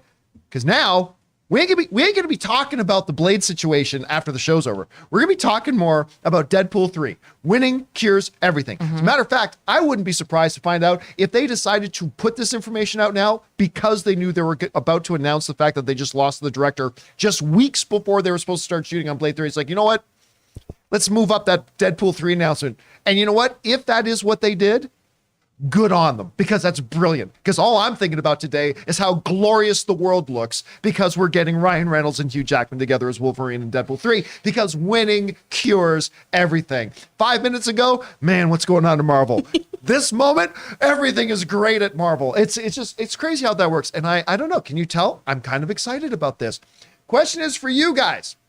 What do you think about this? About the fact that we are getting Hugh Jackman back as Wolverine in Deadpool 3. This has clearly been the plan for years. They have been building up to this and seeding the soil on this for a long time, so we all could go sploosh, and that's what the world of fandom collectively did last night when they announced this thing. Very, very excited about it. How do you guys, and listen, honestly, let me ask you guys this question. What do you think? I don't think that the idea about the whole solo with all that kind of, I don't think that's a problem, but can you see some potential drawbacks of Hugh Jackman coming back to play Wolverine? I can't right now, but maybe you can. Whatever your thoughts are, and I'm sure we're going to talk about this more in the live questions because I'm sure a lot of you guys are going to have thoughts about this. Jump down to the comment section below and leave your thoughts there. Okay, guys, with that down, we are, as I just said, now opening up the super chats. If you guys have I just saw greatest beer run ever. Hey, I'm walking here. Use guys. If you guys have any thoughts, theories, opinions, or questions about Hugh Jackman coming back as Wolverine and Ryan Reynolds as Deadpool 3 or anything else that we talked about here today, go ahead and start firing that in and we will address it here in the next part of our show. But before we get to that, speaking of Ryan Reynolds, we want to thank our major sponsor of our show here today, my cell phone service provider, Mint Mobile. Hey guys, we want to thank the sponsor of today's episode, Mint Mobile. Mint Mobile offers premium wireless starting at just $15 a month. And now for the plot twist. I'm just kidding, there isn't one. Seriously, Mint Mobile just has premium wireless service from $15 a month. There's no trapping you into a 2-year contract or opening the bill to find these crazy fees. There's no luring you in with free subscriptions to streaming services that you'll forget to cancel and be charged full price for. I used to dread opening my phone bill every month because every time I was opening it, it was like playing roulette. I never knew what the actual price was going to be, and it always seemed to get higher. But not with Mint Mobile. Mint Mobile gives you the best rate whether you're buying for one or a family, and at Mint, families start at 2 lines. All plans come with unlimited talk and text, plus high-speed data delivered on the nation's largest 5G network. And if you're worried about the complication of switching things over, don't. Use your own phone with any Mint Mobile plan and keep your phone number along with all your existing contacts. So guys, get premium wireless from just $15 a month and no unexpected plot twists at mintmobile.com/Campea. That's mintmobile.com/Campea. Seriously, you'll make your wallet very happy at mintmobile.com/Campea.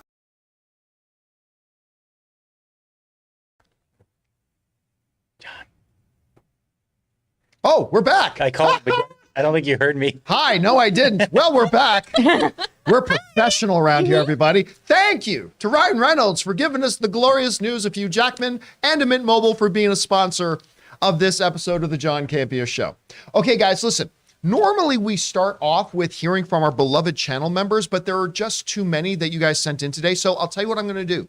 I'm going to record a separate video after we're done the show today, just answering the questions that you guys, our channel members, sent in. You're going to get your own dedicated video for that. So for now, though, because we have so many of our viewers firing in questions, we want to get to those right now. So let's get on over. What do we have in our super chats?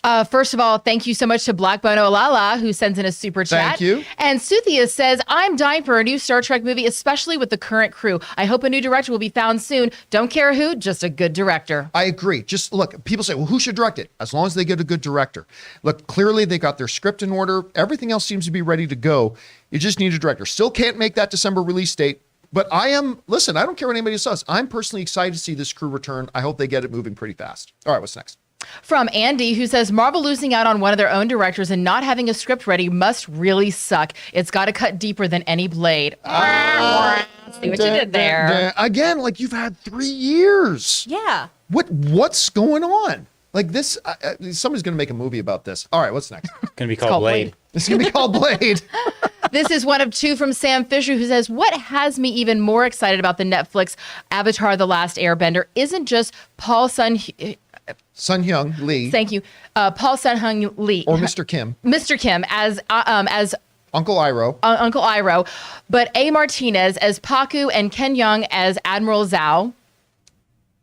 Okay. I think the only thing that would make Netflix The Last Airbender cast even more stacked is if they add Ken Watanabe, James Hong, and Lou Diamond Phillips. I mean, yeah, look, of course there's huge stuff, but again, they have done everything right so far. I'm not ignoring the fact that there are some things that could be cause for concern, and we addressed those ones a little bit earlier, and you're right, those could be. I just think the potential upside and the reasons to be optimistic outweigh them right now, and the casting, you're right, has been top. It's not just Midthunder, and it's not just Paul Sun-Hyung Lee. It's like across the board, they've done a great job casting this thing. They're taking this thing pretty damn seriously. Here's hoping it lives up to its potential. We got the Cabbage Man. Come on. The original. We got the OG Cabbage Man. The original Cabbage Man. He actually looks, have you seen the actor? Yeah. He looks a little too cool. Right. Like he actually looks like he's a little too good looking and cool looking guy to be Cabbage Man, but whatever. We got people for that. Is Cowboy Ding Dong coming back? Because that's the Now Cowboy Ding Dong is Bing Bong now? Got to come back. it's now morphed into Cowboy Ding Dong. Yeah. Bing, It's ding, the dong. same writers for Blade, so they keep changing things. Cowboy Ding Dong is something else. Right. I think I'll have to go to a something different else channel for entirely. that one. All right, what's next? Bells are ringing either way. From Jay Bling, who says, since Joker showed an R-rated movie, since Joker reached an R-rated movie, God damn. Since Joker showed that an R-rated movie can reach $1 billion, does Deadpool 3 have that potential with Hugh Jackman back as Wolverine? I will tell you right now, we said this on Open Mic yesterday.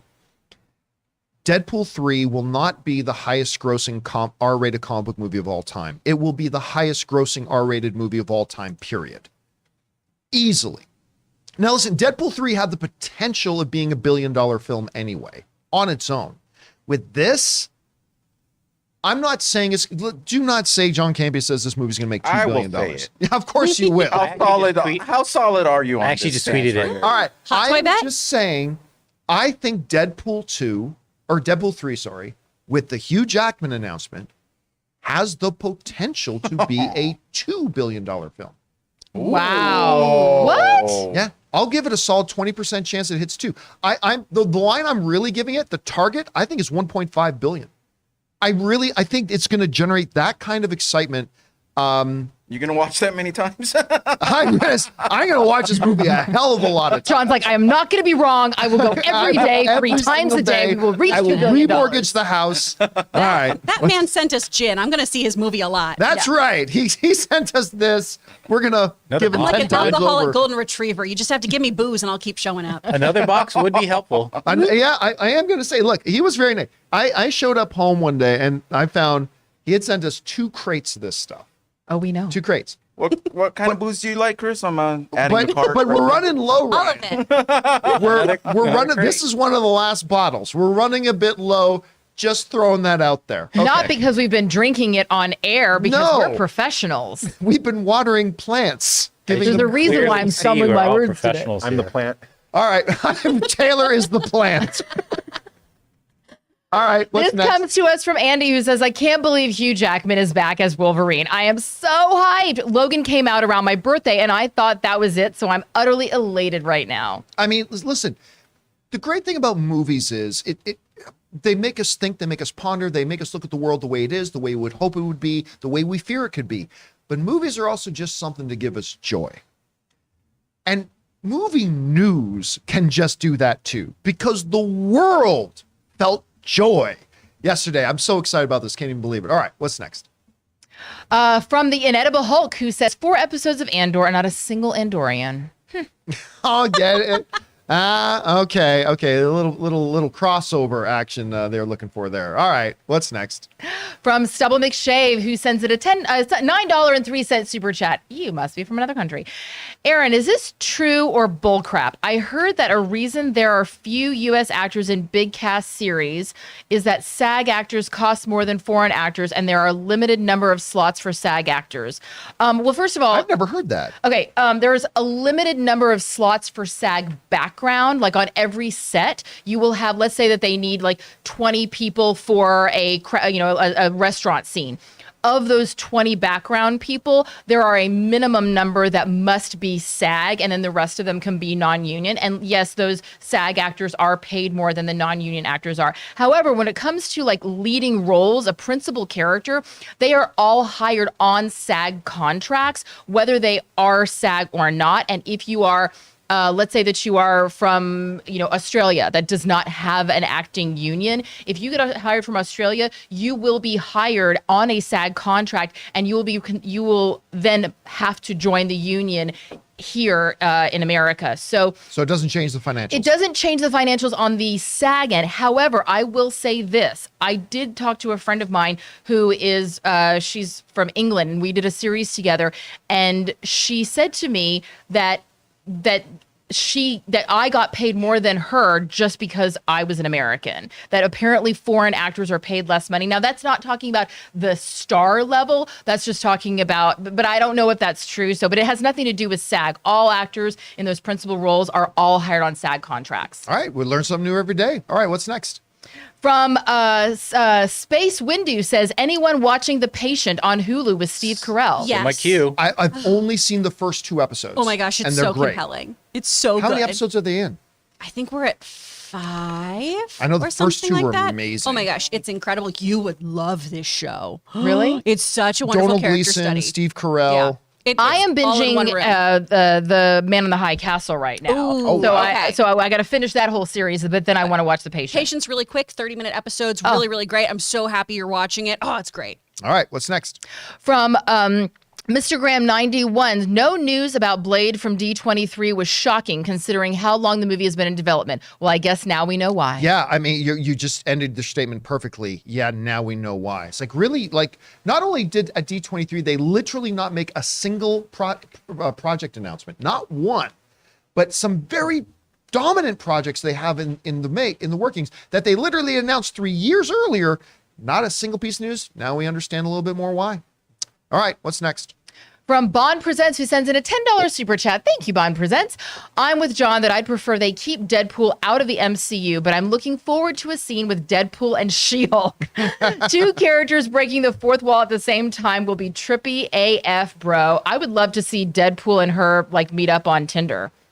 Oh, that would be funny. Like as a blind date. That would be You can funny. have that story for free. I give you that.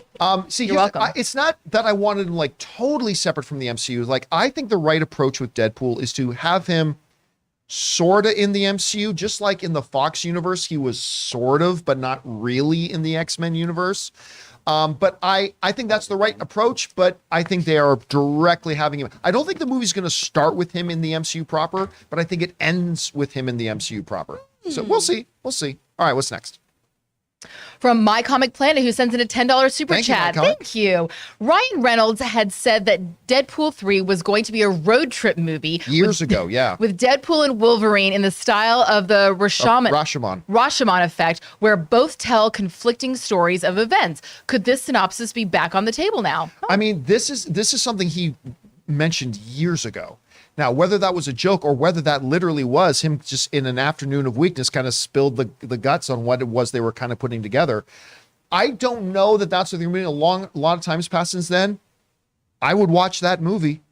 I would totally watch that movie. Yeah. If oh my God, what if it's literally a road trip with Deadpool and Wolverine literally on the way to the MCU and telling their story. Like, how fourth wall meta do you want to get? And something happens along the way where Hugh Jackman's Wolverine something gets happened left on my behind way at to a the gas airport. station.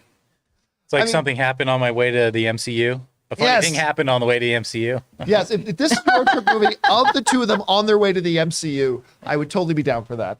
All right. All these great storylines you're getting here. Yep. All right. Andy says, when they play the Marvel Studios opening in Deadpool 3, you know they're going to Deadpool the F out of it and maybe shove it right in our faces. Oh, they absolutely Yeah. will. Or kind of like when, like after Stan Lee passed away and the whole opening Marvel credit montage is just all images of Stan Lee, they might just make it all images of Hugh Jackman. Or something like, but you're right. They're going to Deadpool the hell out of it. They totally will. All right, what's next? From Brazilian Dude, who sends in a $20 super chat. Thank you, Brazilian so much. Dude. Over under 40%, Kennedy and Taika part ways for Star Wars. No, that's not right. Star Yep. Wars? Yeah, okay. I agree Thor 4 went overboard with its comedy, but still a Taika fan, having flashbacks of Solo firing fiasco. Well, I mean, listen, the Solo situation, it's still Kathleen Kennedy's fault. I love Lord and Miller, but Lord and Miller were making a movie that was not the movie they agreed with Kathleen Kennedy to make. And I love Lord and Miller, but that's on them. They had to be fired and removed. However, as the boss of Lucasfilm, Kathleen Kennedy should have known damn well exactly what kind of movie they were going to make. So there's that. So I think this is a different situation than that. Look, I've already gotten a taste of Taika Waititi directing in Star Wars with Mandalorian Season 1, and it tastes good. So whether you liked or didn't like whatever he did in Thor 4, he's already shown he can work within the sensibilities of Star Wars and work it well. But he's still got his next goal wins that he's wrapped up on, but they're getting ready to promote and all that kind of stuff. So I'm not worried about that. I think that movie still gets made. We'll find out though. All right, what's next? From Corey, who says, hey, Campea crew. Hey, Corey.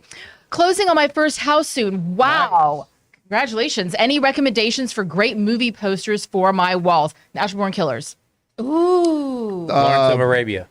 The Shawshank Redemption of Andy on his knees in the rain with his fists up is one of the greatest. Or I think- Platoon, also yeah. on his knees. Yeah, with Willem Dafoe. Maybe you should get like a bunch of posters of everybody just like on their knees screaming to It's a God. theme. That one's good. And the original Matrix poster is a fantastic that's a cool one. poster. That's a great one too. Hey, congrats on closing on the first house, man. What's All that right. like? What's that like? I think you're like the only person who's doing that right now. What's next? Harvest K says 2022 has truly been a great year for well-received horror. Scream, X, Fresh, Black Phone, Prey, Nope, Bodies, Barbarian, Pearl, and now Smile. I mean, it is kind of reminiscent of what was that? There was like an 18-month period where things like Lights Out, Don't Make a Sound, or Don't Breathe. Like there was this, I think The Witch came around that time too. yeah, like there was some really, really good horror come out. Then we kind of gone a little thin, but you're right. This year's actually been pretty damn good for that. I mean, I'm not an X fan myself, but still, whatever. A lot of people loved it. So yeah, it's a good year. Chris Carr has been having a great year. Oh man, I've had so much fun not going to the movies. All right, what's next? From Suthius, who says, y'all, period. After finishing Dahmer 3 days ago, I just realized that his father's second wife, Shari, is portrayed by the one, the only Molly Ringwald. Yeah, which she's having a little bit of a resurgence right now. God bless her. I'm here for it. By the way, I saw some stats. Dahmer, this is how many people are watching Dahmer.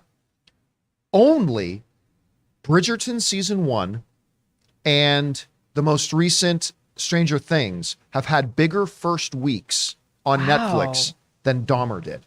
You don't underestimate how much Americans are psychotic for true crime. Oh, man. We loved it. Just We ask loved Ray. Every time I go over to the house, if it's late, and I go over to Ray's house late and walk in, he's inevitably watching some kind of Dateline murder special. You are. I'm It's like, just preparing myself. Well, there's just so many options on streaming for these Yeah. documentaries. Or They make it so available. either that or 30 Day Fiance. Oh, Whatever it 90 is. Day Like, Fiance. Oh. Also, there's a lot of YouTube fan documentaries on true crime that Yeah. are really good too. I mean, there's a lot of content out there. people love true crime. Real content, fake content, whatever. Did you guys ever see that SNL skit, Murder Show? oh yeah, Murder show. Gotta watch my murder show. Oh, you should watch. It's got one of the Jonas Brothers in it. It's actually really, really It's a funny. cute one. Yeah. Yeah, as long as people keep murdering, there'll always be something to watch. That is true. All right. What's horrible. next? That's really terrible. That's a terrible thing to say, but Dad Joke says, Peacemaker versus Bloodsport have a contest who can kill the most bad guys in the Suicide Squad. Deadpool and Wolverine hold our beers. Deadpool 3 2024. There has to be. Like there's a great scene. For those of you who didn't see it, judging by the box office, a lot of you didn't see it. But in James Gunn's incredible Suicide Squad movie, there's this great scene where they're walking through a village and they're having a murder off, trying to see who can do the coolest kills, killing these people. You have to have something like that with Wolverine and Deadpool. We've got to see these two guys trying to outkill each other. It's going to be great. And just, you kind of alluded to it too, with both of them having hyper healing factors. Just a fight between the two of them. Yeah. Could be those awesome. two are unstoppable. If they're together. annoyed Yeah. with each other, they're just Oh gonna my kill gosh. each other. Oh yeah. So It's fun. gonna be so good. All right, what's next? From My Five Head sends it a $10 super chat. There is a great Deadpool story by Jerry Duggan and Brian Posehn called The Good, the Bad, and the Ugly, featuring Cap and Logan. Any chance for Chris Evans to return in Deadpool 3? I don't think so. I'm like, listen, they have literally been laying the groundwork of Hugh Jackman and Ryan Reynolds. They've been laying the groundwork for this for years. So I really do think it's the emphasis is going to be there. There's been a lot of people talking about maybe Captain America, maybe Hulk, whatever. Listen, I would welcome it, but it really feels like you don't need more than this. Like, I saw somebody in the live chat mention, oh, there's no way Deadpool beats Joker. Deadpool is going to cross Joker's box office in a matter of a couple of weeks. I mean, Joker barely crossed the $1 billion mark, but it became a $1 billion film. And I love Joker. Deadpool is going to eclipse it. Deadpool 3 will eclipse it. I'm not saying it's going to be a better movie than Joker, but it will eclipse it for sure. All right, what's next? From Ryder, who says, finally, we get the X-Men Origins sequel we wanted. Yeah, X-Men Origins Wolverine Part 2. They should totally do a fake commercial calling it that. Deadpool 3, X-Men Origins Wolverine Part 2. That should totally be what What they if call he it. says, like, I thought they sewed your mouth shut? Oh yeah, they'll they definitely do something like that. All right, what's next?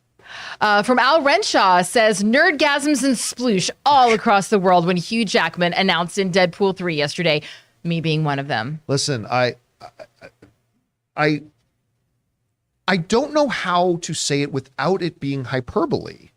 This is the best news I've ever had the joy of reporting, of talking about on our show. Like, I've never had a single piece of news that has made me this excited. I was super happy when they announced that Ben Affleck was going to be Batman. I was super happy when they announced that Disney had bought Star Wars and there were going to now be new Star Wars movies because there weren't going to be any more Star Wars. So I was super happy. But I don't think any single piece of news has singularly made me as euphorically happy as this. Even though all of you, all of us, we all kind of suspected this was coming in and we knew this was coming, but to actually have it happen, the tangibilization, sploosh, indeed, my friend. All right, what's next? Sploosh indeed. Dre B says, I heard someone say House of the Dragon? a House of the Dragon style show, but with the Fire Nation. Take my money. Listen, if they decide to go full adult, and by adult, I don't mean porn, not the fun kind of adult. Like, they decide to go full, like, HBO style adult with this, which I don't think they will.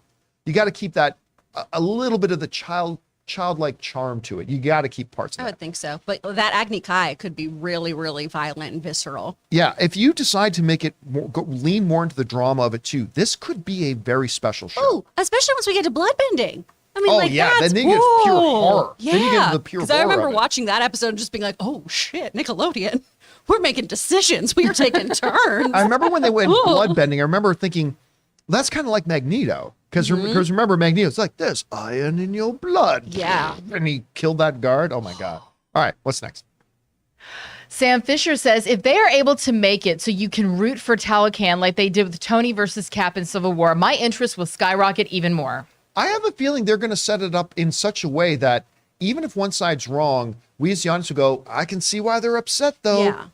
Like, and that's what they do. Like, they're doing that great in House of the Dragon because they're trying to set you up as Team Allison and Team Rhaenyra, but like both of them have legitimate beefs, and I think they're probably going to do that with this one as well. All right, what's next? From Attack of the Mushi, who says, correction from yesterday. I think Deadpool 3 will adapt a blue-yellow costume for Wolvie for like Endgame, Cap, and Falcon of the Winter Soldier. Expectations are at the door. I mean, yeah, again, what the big question is going to be are a lot of people have been asking, we're going to get that classic yellow spandex with the super high eyebrow tips Wolverine costume. I believe the answer to that is no, unless, and I think they could make a joke out of it. Exactly. Like, I believe there is going to literally be a 80s style wardrobe changing montage. I love it. There's going to be a makeover moment. Yep. And one of the scenes he's going to walking out of the change room. Deadpool's going to be sitting on the couch reading a magazine. Hugh Jackman will come walking out wearing that thing, and they're just going to go, my God, no, or make some kind I of hope it's joke just him about being like, it's subtle. That's what I like the most about it. it. It's subtle. All right, what's next? From Ryan Loner, he says, last night I saw Avatar for the first time in IMAX, Nice. and let me put it this way. Less than 24 hours later, I can't remember a single character's name. Oh, no. Yeah, but you know what? I've seen a lot of movies that I love that I can remember every line of dialogue, but I can't remember characters' names. But listen, I saw it again. I'm not one of these guys that thought Avatar should have won Best Picture. No, it shouldn't have. But I liked the movie quite a bit. It was a great experience going back and watching it on the big screen again. I really had a great time watching it again. It's truly great movie making. James Cameron, he knows how to make spectacle images. He does. Like, he really does. I just don't know how you can leave and not know the name Jake Sully, though, because it's said every 5 seconds. Like, Jake if you Sully. drank to that as your rule, you would die. All right, what's next? Toshi Victor says, saw Amsterdam and walked out early. Ooh, I didn't like the directing and the dialogue was painfully bad. Too much telling and not enough showing, in my opinion. All right, so the last I checked, Amsterdam was at 20% on Rotten Tomatoes. Ouch. Last I checked. Let me check back in now. As of right now, I'm going to guess it's gone up a bit. It is all the way up to... Oh, why the hell did it take me to Fandango? I have it. It's 33% right now. All right, it's jumped all the way up to 33%. Yeah. Yikes. I mean, we had Christian Harloff on the show here yesterday, and he kind of warned me because I've been super excited about Amsterdam. He kind of warned me. He's like, not good. It's like, really? What's not good about it? Is it like the story or just They like... just said it goes all over the place. It has no focus. It just, yeah. And so, But we gotta I thought it was going to be a Best Picture contender. Yeah, of course. Well, but that's what happens when you get like period piece, lots of stars. Great director that has worked with these stars before, directed some of these stars to Academy Awards. I mean, yeah, oh well. All right, what's next? From My Comic Planet, who sends in a $10 super chat. Thank you so much. Warner Brothers Discovery reportedly cooked its HBO subscriber numbers by as many as 10 million in addition to misleading shareholders. A lawsuit has been filed against Zaslav. What are your thoughts on this? It's actually, here's the thing. What is being claimed right now, and it has not been proven, is that prior to the merger, so this is before Discovery owned HBO and owned Warner Brothers. They're saying that prior to the merger, Warner Brothers misled in the disclosures how many subscribers HBO had before the merger took over. They're saying this happened before that. Now, what they are alleging is that Warner Brothers, at the time owned by AT&T, was counting amongst their subscribers the AT&T customers who had a certain level of membership that gave them free HBO. So AT&T at the time had a certain level of subscription that you could have for their AT&T phone services that gave you HBO if you had that certain level. And they're claiming that in the disclosure stage of the merger, that AT&T reported 10 million more subscribers because they were the AT&T sort of subscribers. And what is being asserted right now is that that should not have been counted as the number. Whether, again, in this type of a legal situation, I don't know if that's legally binding or not. I don't know if they reported those 10 million subscribers, depending on the verbiage of the not revelation of the disclosure, depending on the wordage of the disclosure, that might have been perfectly legal for them to do. So it's going to be really interesting to see what a court allows to happen depending on the verbiage of the disclosure, what is legal and not legal for them to happen, and then determine whether or not 10 million subscribers can be considered as material enough to that it could have fundamentally changed the organization of the merger in the first place. So there's a lot of things up in the air right now. I know the headline sounds sexy, but this is in such the earliest stage right now that it's very hard to see what the clear picture of it is right now. All right. What's next? John, you sound like someone who went to law school. Maybe, I don't know. All right. What's next? Jedediah Elias says, I need a Brokeback Mountain spoof in Deadpool 3, LOA. I don't think that needs to be a spoof at all. I'm okay with it. Just this becoming just a straight up thing. Mountain. Yeah. Yeah, I'm okay with that. All right. What's next? Panos Varvedas says, my problems with She-Hulk, it's too innocuous and the chauvinistic males are too on the nose. Well, no, that's bullshit. Because here's the thing. I get so sick and tired. Listen, look at the way they're portraying Titania. Look at the way they're portraying Madison with the why, but not where you think. Not where you think it is. This show is portraying everybody other than the main characters as a half pack of cookies. They're doing that to everybody in the show, as that other than your main characters, of course. So, I mean, yeah, no, I reject. To me, the problem, none of that. The She-Hulk is a perfectly great concept. I love the idea for the show. I love the way they've structured the show. The big problem for me is that it's just not funny. Like you did all that setup great. The idea for the show is great. Your characters are great, all that kind of stuff, but the show's not funny. Winning cures everything. If this show made us all laugh, I don't think there'd be any issues. But the show doesn't make me laugh. And that's a problem for a comedy. Yeah, Tom asked me yesterday, are you still watching? So I do talk to my husband. He said, are you still watching She-Hulk? And I go, honestly, I said, I was really like into the first episode or two. I said, but I just feel like it's now so gimmicky and the gimmick played out. And it's like, there's nothing to keep me there. It's not keeping me. If the gimmick continued to make us laugh, and we were watching, when we turned on the show, if I found myself like hold my stomach at the end of it, laugh from laughing, it would all be great. But it's not funny. And humor is a subjective thing. There are going to be some of you watching right now who's like, what are you talking about? This show makes me laugh my ass off. That's awesome. That is awesome. But it doesn't for me. There's a character who's, you'll know him, the actor who, he's in the other two, and he plays like one of the lawyers. Oh, one of the lawyers, Pug. Yeah. He's great. So great. I love him. But he's not as engaging on She-Hulk. And I just feel like maybe his character isn't being given the material. Maybe. What were we going to say? I was going to say, I just had to revisit how I was watching the show. I kept watching it as a Marvel fan, looking for Easter eggs, looking for connections, all that. Okay. I've started watching it as a sitcom. And now I'm like, oh, I'm having way more fun with this. And also just back to this point, misogyny is typically on the nose. Yeah. It's usually not clever. Misogyny itself is usually on the nose. It's usually pretty on the nose. Yeah. I've never dealt with a misogynist and been like, what a smart way to undermine me. Wow, there's a lot of subtext in your sexism that you're just throwing out there so obviously. That's been my All experience. right, what's next? This comes to us from Tim Platt, who says, Deadpool 3, welcome to Rexman. Rexman. Oh, yeah, get it? Rexman. Rexman. Actually, you know what, see. Tim? That's pretty good. Welcome to Rexman. I like funny. that a lot. I'd be shocked if they don't use that in their marketing. All right, what's next? From Sam Fisher, who sends in another $10 super chat. Thank you, Sam.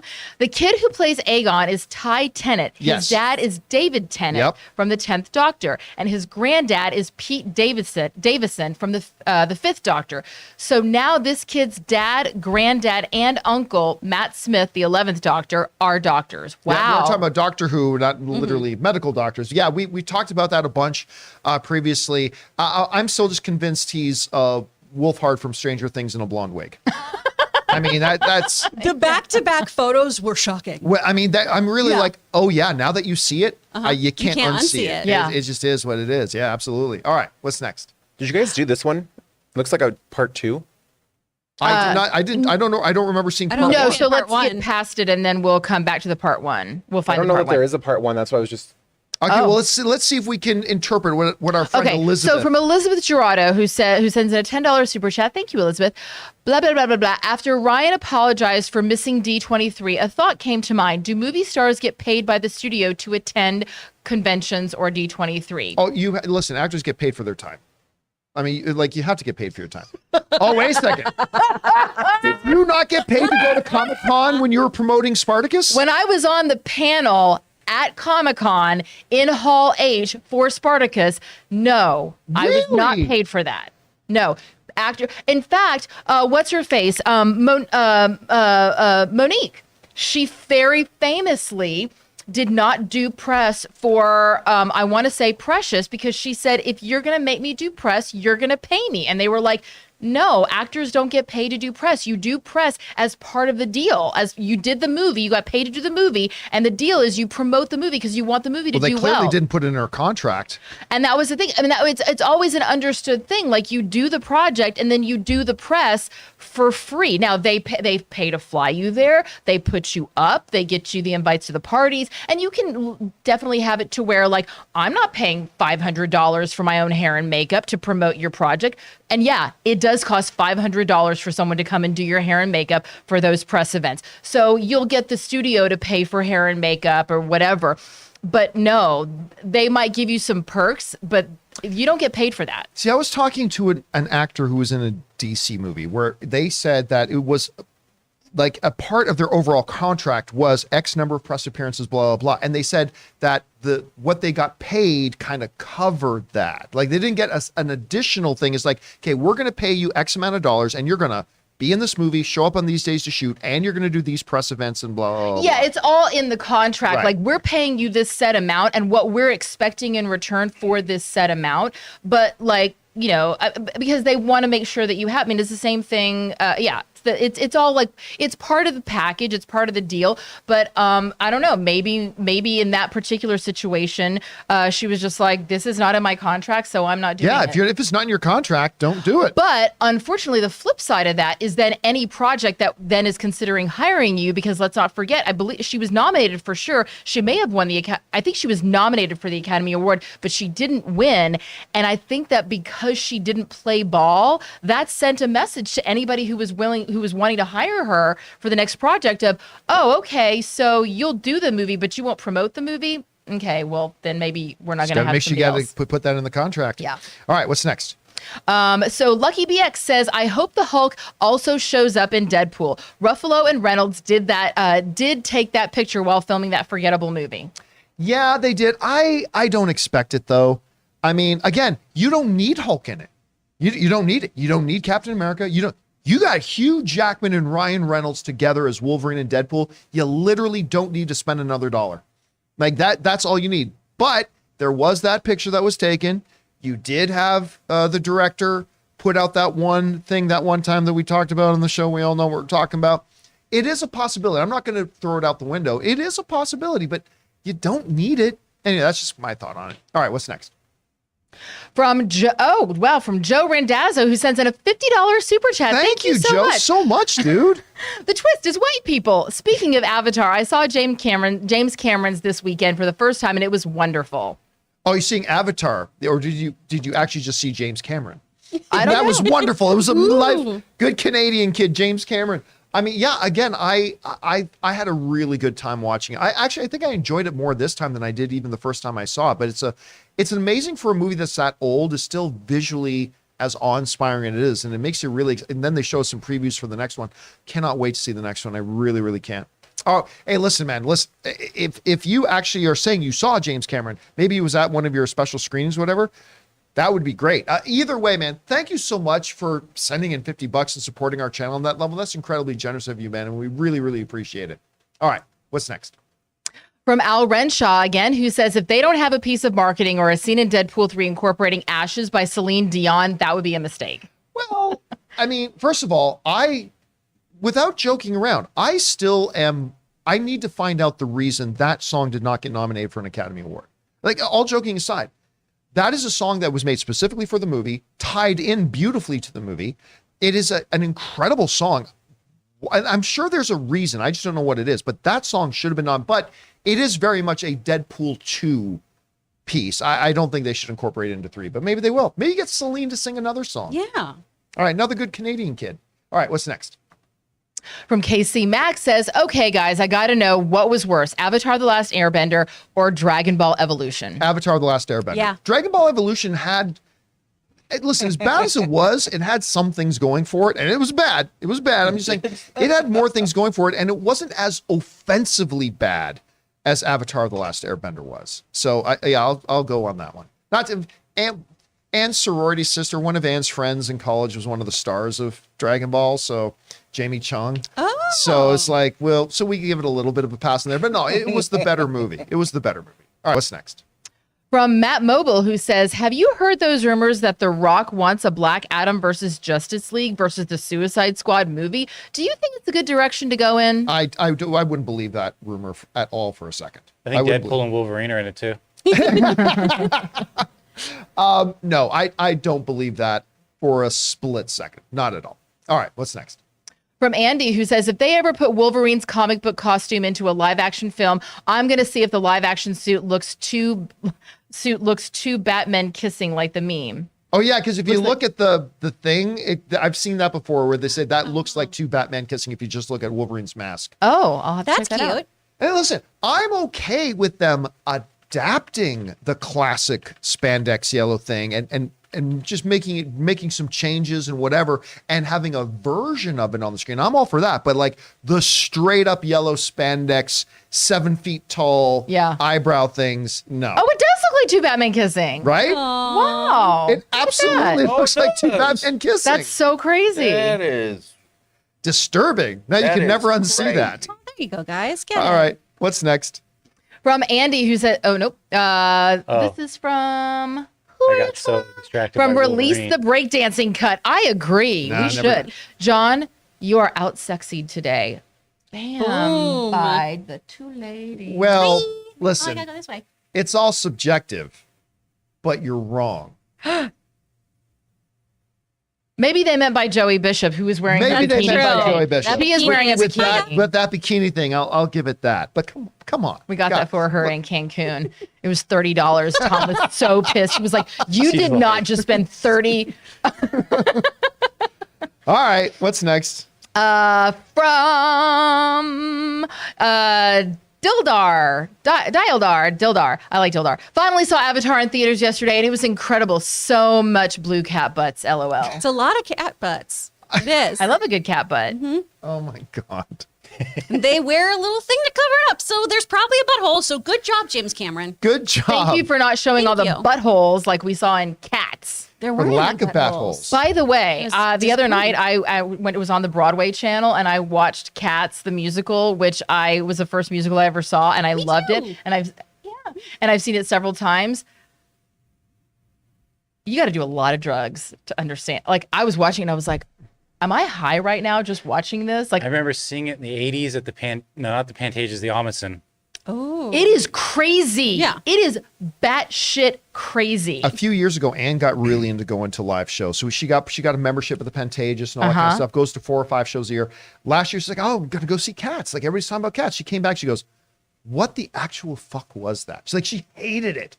Hated. I mean, I Cats. loved it. I know all of the songs by heart. I could sing every single song in that Well, entire you and show. I were at. Memories Oh no, stand was the out. one before Yeah. that. You weren't there with me when she came on stage and actually sang the song from Jennifer Cats. Hudson? When Jennifer Hudson. Memory, I did my high school dance solo routine to that. All right, let's keep going here. What's next? Bobby Jackson says, hi, John. Let's say tomorrow DC announces Man of Steel 2 with Henry Cavill. Is Deadpool 3 still your most anticipated movie? Yes. Minus the Hugh Jackman announcement? No, then Man of Steel 2 with Henry Cavill. Like just straight up, that would be my most anticipated. Like, and as much as I'd be looking forward, I'd still be super excited about Ryan Reynolds' Deadpool 3. But with the addition of the fruition and the manifestation and the culmination of these years of planting this seed and then sprouting it forth of Hugh Jackman as Wolverine, joining Ryan Reynolds as Deadpool. Yeah, even if they announced Henry Cavill's Man of Steel 2 tomorrow, directed by Zack Snyder, I would still be more excited about this because this is just combining. Again, I said this on yesterday's show. That announcement is 3 world-shattering announcements at once. Number 1, finally, the official announcement and release date of Deadpool 3. That in and of itself, huge news. News number 2, Hugh Jackman is coming back to play Wolverine one more time. On its own, that one announcement, Hugh Jackman playing Wolverine one more time. Huge world-shattering news. Hugh Jackman and Ryan Reynolds together in a movie, World Champions. You put all three of those together into one announcement. Yeah, that even tops Man of Steel 2 for me. I got to admit, it does. All right, what's next?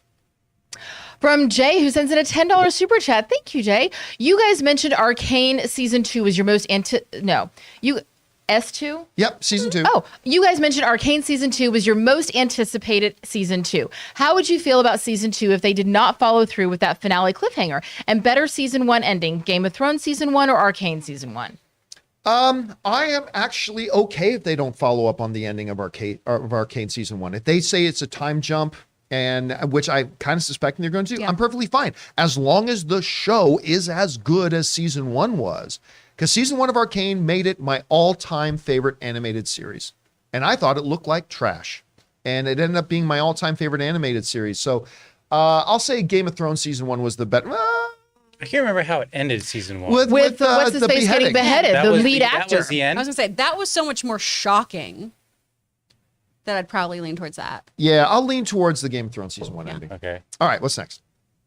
From Chocolate Thunder, who says chances of Rob McElhaney in Deadpool 3. Absolutely small cameo. I would have very little doubt. Yeah, But I think it's a small cameo. I don't think it'll be a significant role. I would love for him to be the bad guy. I think that'd be fun. Oh, that would be fun. Have you ever seen the episode of It's Always Sunny where Never he's seen the show. Oh God, it's the so jizz fun. in your drink joke is the funniest thing. Tom has made me watch it over and over and over again. I love it. We jizz in your drink. Have you seen his other show called damn it, why am I the one he does with Danny Pudi? The one on Apple TV? Yes. No, I have not. Oh gosh, why am I blanking on the name? It's the name I think it's the name of the video game that they made. Epic Quest? Something like that. Mythic Quest. Mythic Quest. Yeah. Mythic There we go. Quest. Have you ever seen Mythic Quest? Yes. I love that show, even though I was just freezing on the name of it. Love that show. I want that show to come back so badly. All right, what's next? From Zinfandetta, who says, okay, what anime live action adaptation is worse? Avatar: The Last Airbender, or we did this one. I think this is a second one. Oh. I think somebody asked me the wow. same question. Still Avatar. Yeah, still Avatar. Avatar. Still Avatar's the worst. All right, what's next? Simply the worst. Jay Master said, hey, John, did you hear that Tom Brady and the Buccaneers needed to move to the Miami Dolphins facilities to practice due to the hurricane? I did. Sports ball. Yeah, I did. And again, we don't talk about real world stuff on this show. We like to be escapism from real world stuff, but yeah, this hurricane that's coming is no joke. And so our best wishes to everybody over there. And yeah, practical things like that, like a team needs to move away from the path of the hurricane to do their practicing. Yeah, it's very, very real stuff. So everybody take care, and we hope you all get through that well. All right, what's next? From I'm Jacked Man says, what was Lando's nickname before he became a skilled pilot? Crashdo. Get it, Lando? No. Crashdo? No. Land? No. Land? No. No. Lando Crashdo? No ceremonial drum shot for you. Ray's giving it a little love. Bad. If you think about it. I don't know. It's Think a about it, thinker. says Ray. It's a thinker, Joe. All right, what's next? Quality Not Included says, Blade is the type of movie that writes itself. Theories on why rewrites are necessary? No, it No is movie not. writes itself. It is somebody who is not a professional writer who thinks anything writes itself. Yeah. That movie does not write itself. Writing is really easy until you try writing. Yeah. That's why all of us are famous script writers. Yeah. Every single person. Blade is a movie that can go bad 1,000 different ways. And as soon as they said 2 action sequences, I was like, good, they got rid of that, because I need more than that. Oh, I yeah, needed it yeah. to be mostly all John Wick stuff. I mean, For real. it's Blade. two lackluster action sequences. Yeah, you got a vampire who is a vampire hunter. He has swords and guns and And vampires. a bike, a motorcycle. There's a lot more And a action scenes talking you could pet do. parrot. And it's also starring a 2-time Academy Award winner, not Jean-Claude Van Damme. I mean, no offense to Van Damme-mania, or whatever the term is for those people who are obsessed with him. You can't this is not just insert random action hero. This is a movie that has to have all those incredible action scenes that we want and we're ready for, but also has to be a good script. Okay, guys, we're almost out of time here, and we still got a bunch to go, so we're going to pick up the pace here a little bit. What's next? Jen the Jedi says, I said it months ago, Ali will either not be in the MCU for very long, and or at this rate, Blade will be pushed back and could be recast. You know what? I hate saying it, but if the stories are true, that the state of the script is as bad as it is, and Mahershala Ali is getting frustrated, and I'm sure when he signed up to do this, it was not that we'll shoot this in 4 years. I'm sure listen, it is not off the table that Mahershala Ali could walk away from this. Because within all these contracts, agents make sure they put in, hey, we will be available from this to this. And if it goes outside of those windows, we have the option to walk away. I'm not saying Mahershala Ali is going to walk off this project. I'm not saying that, but it ain't impossible at this point. All right, what's next? This is from Sam Fisher. Yesterday was a perfect day to announce Hugh Jackman in Deadpool 3 because I was actually wearing my Fastball Special shirt. Yeah, I mean, listen, if there was there's no way you cannot have a Fastball Special in this. I mean, that's if Colossus is in the movie. And I'm not 100% sure Colossus will be in the movie. I would think so. I would hope so. I loved that dynamic. But if he is, there is no way in hell you can't do at least one Fastball Special. You're missing the point of his question right there. He's saying because he wore his Fastball shirt, the news came out. I would That's agree with that. that's why it's Yeah. perfect. Because he was Yeah, wearing it. absolutely. Yeah, Absolutely. yeah, Yeah, yeah, oh, I'm yeah. getting that. So No, I think credit to he the guy. caused On top it of by that. wearing Yeah, that he shirt. caused You got to have that. All right, what's next? I don't think he said he caused it. We'll move From on. Soul Carlos, who sends in a $10 super chat. Jonathan Bailey got cast as Fiero on the Wicked movie. Yes. Is that right, Fiero? Everyone thought Jordan Fisher was going to get the role. Jonathan has been in musicals like the last 5 years in company. Thoughts? Oh, I have a lot. I love Jonathan Bailey. He was wonderful in Bridgerton, particularly season 2, when that's his season where we go through his love affair and everything. He's wonderful in the last 5 years. If you haven't watched any of his clips from that, go check it out. It's a wonderful, wonderful musical too. Wait, are we talking about Wicked the musical is being Yeah. made into a movie? 2 parts. Oh my God. It's Ariana Grande as Linda, and then Cynthia Evero. Is that how you say her name? She's being Elphaba. Oh yeah. And then Jonathan Bailey as Fiero. Okay, talk about a sploosh moment. I just had one. Yeah, this is mine. Oh my God. This is my sports. Oh my There's a God. musical Okay, yeah. theater So news. Thank you for including it. no, that was absolutely one of my favorites of all time. So very excited about that. Joel says Deadpool 3. Deadpool kills the OG X-Men to get into the MCU. Oh wow. Ooh. I'd buy that. That'd be fun. Yeah, no, they're not. Like a lot of people asked yesterday if they thought that there is a story, a really fun story in the comics of Deadpool kills the Marvel universe, right? And it's really fun.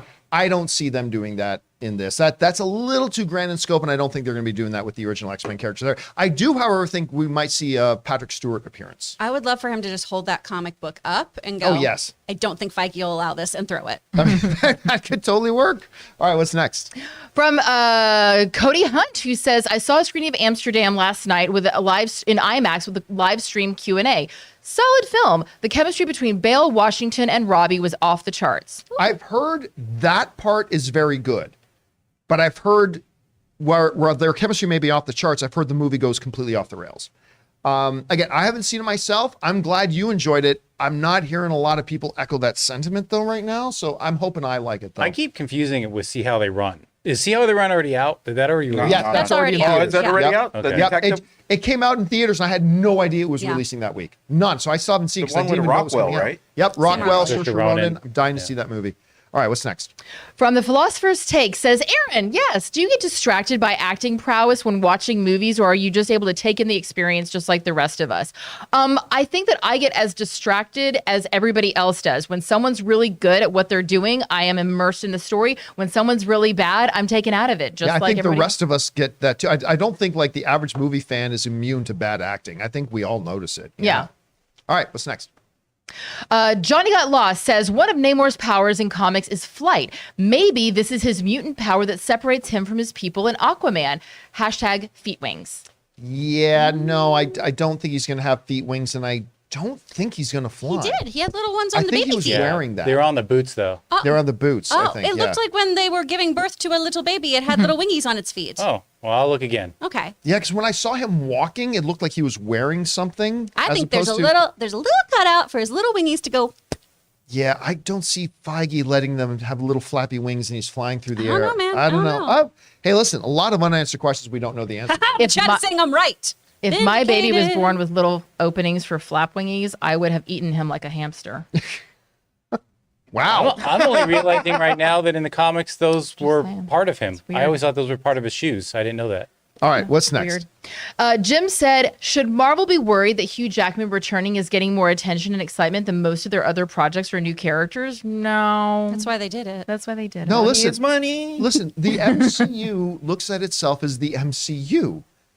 when you create excitement for the MCU, it's good for the whole MCU. So yeah, they're not worried about that at all. If anything, I have a sneaking suspicion, again, just a tinfoil hat theory, that they knew today was the day the news was going to come out that they lost their director for Blade just weeks before starting to shoot.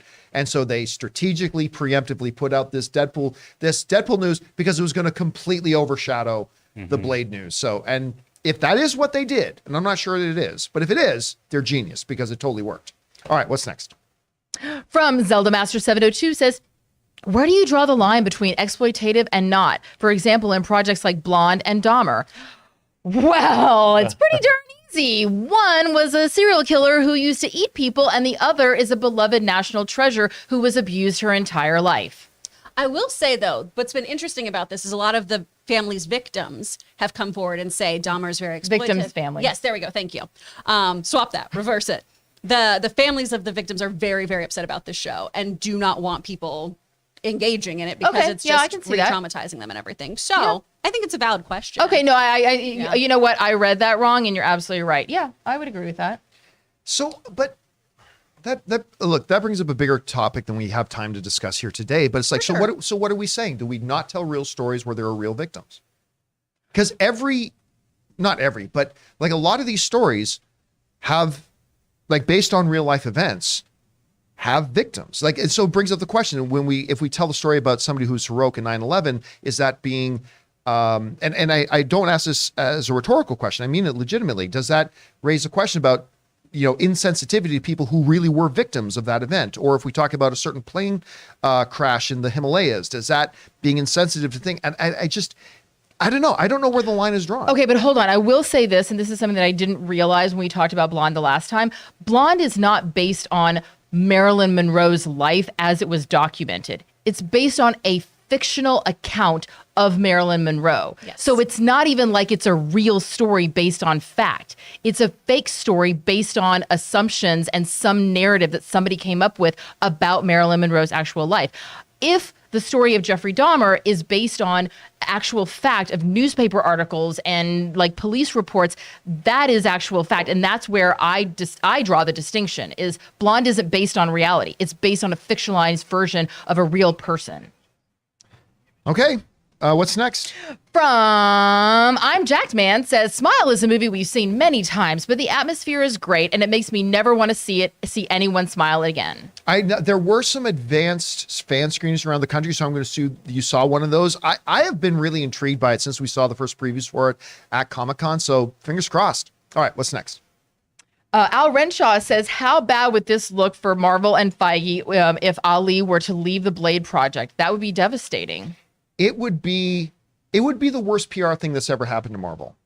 I think, obviously Edgar Wright leaving, but that was very, very early and many years had passed and all that kind of stuff. I think if they were to lose Mahershala Ali now, that would be the biggest PR black eye that Marvel has had. And certainly it's not the worst thing in the world. I'm just saying this is how clean they've been able to keep everything, that it would be the biggest black eye that they've ever had. But he also may not be able to leave. He may have something in his contract that prevents him from stepping back, with the exception of they call it the act of God clause. But he may not have a choice. But see, it depends on how long this gets delayed, because True. They all have this thing. It's like, okay, but you got to make this movie because they can't keep their schedules open indefinitely. Right? They can't just say, I'll never do anything ever again or plan anything ever again because I'll always be open. No, right, of course. There's got to be a certain window of time. And I got to think, with them making this announcement 3 years ago, that window's got to be coming up. And also, I think that he also really wants to do this. I agree. That's why absolutely. he signed on to do the movie prior to seeing a script, is because he was like, yeah, obviously I get a chance to play Blade. I'm going to do it. And I'm going to assume that the script is going to come. And a few months ago, or maybe even a year ago, I was telling you how I watched him on Trevor Noah. He was talking about Blade, how he just started doing his workout routine, getting ready. It'll just be an unfortunate situation for everybody if this turns out to be a complete mess. But look, I don't expect that we're going to see Mahershala Ali walk away. But to your question, if he did, it would be a huge black eye. It would be the biggest one that Marvel's ever had, PR-wise. So, and other studios have had much worse, but this would be the worst one they've had. All right, what's next? From Suthius, who says, The Way of Water sounds like a Bruce Lee biopic. It kind of does. I can see that. Be water. Be water. That was a great ESPN, by the way. You should check out ESPN 30 for 30 on that. All right, what's next? From Danger Diaz 007, my Deadpool 3 theory. Deadpool kills the Fox universe. Logan is the last one left. Deadpool is hunting Logan, culminating in a rematch of the same set and on the same set of X-Men Origins. Yeah, I don't see them going in that direction. I mean, you totally could. I would watch that. I totally would. I'm not, and I don't necessarily think they're going to do the one that I recommended either, where it's the two of them on a road trip on their way to the MCU. Although I do love that idea. I just don't see them doing it. But who knows? You never know. We've got a couple of years to find out. All right, what's next? Brian O'Neill Singleton says Andor is the new gold standard for a Star Wars show. I kind of agree. Yeah, I agree. mean, listen, Mandalorian is great. Mandalorian's a very different kind of show, but it depends on what you're looking for. Big audience, crowd-pleasing show, that's Mandalorian. More epic, dramatic, grounded HBO-style show, that's Andor. But they're two very good examples right now, and both certainly a hell of a lot better than Obi-Wan or Boba Fett, that's for sure. All right, what's next? From Seconds from Disaster said, I saw Barbarian. The first half was really suspenseful, but once they got to the reveal of what's in the house, it was just as corny and cringy as the movie. You know what's funny? As the movie X. I don't know that I agree. I didn't like Barbarian as much as a lot of people did, although I did enjoy the film. And I've heard a few people make that same comment before, and I'm not completely sure that I agree with that. I'm not as big of a fan as a lot of other people are, but I still think it worked quite well, and I thought the ending was okay too. All right, what's next? Jen the Jedi says, my top 3 director picks for Blade are now Antoine Fuqua, Barry Jenkins, and a dark horse pick, Guillermo del Toro. I like all 3 of those. Yeah, but here's the Marvel way. Like, what fans always do is there's a hat with about 10 big director names. And what fans always do is they pull out one of those 10 names. Mm-hmm. Marvel's way seems to be Kevin Feige finding names that none of us recognize, but he knows work well with his stuff, right? So I have a feeling it won't be any of those, but one never knows. One never knows. All right, what's next? I only have this part 2. Oh, you know what? The last one was probably... that? Oh, yeah. This is the second only part 2 one that Elizabeth sent in. Elizabeth. All right, man, let's what's try it. going on, Okay. girl? We'll give the $10 super chat. Thank you so much. If true, was Bob Chapek being cheap by not having bigger Oh, surprises? you know what? The last one was part 1. The last one was She part accidentally 1. said part 2 of 2. So, okay. No, listen. If I don't even believe that Bob Paycheck, as much as I don't like him, I don't believe for a second that Bob Chapek would go, no, we're not going to have Ryan Reynolds because he wants $5,000. I don't see him doing that. Like, unless there was some make-believe situation where Ryan Reynolds said, I'm only coming down to San Diego, or I'm only coming down to Anaheim if you give me $250,000 or whatever, which I don't believe he would do at all, then... Oh, geez. Well, guess what? But guess what?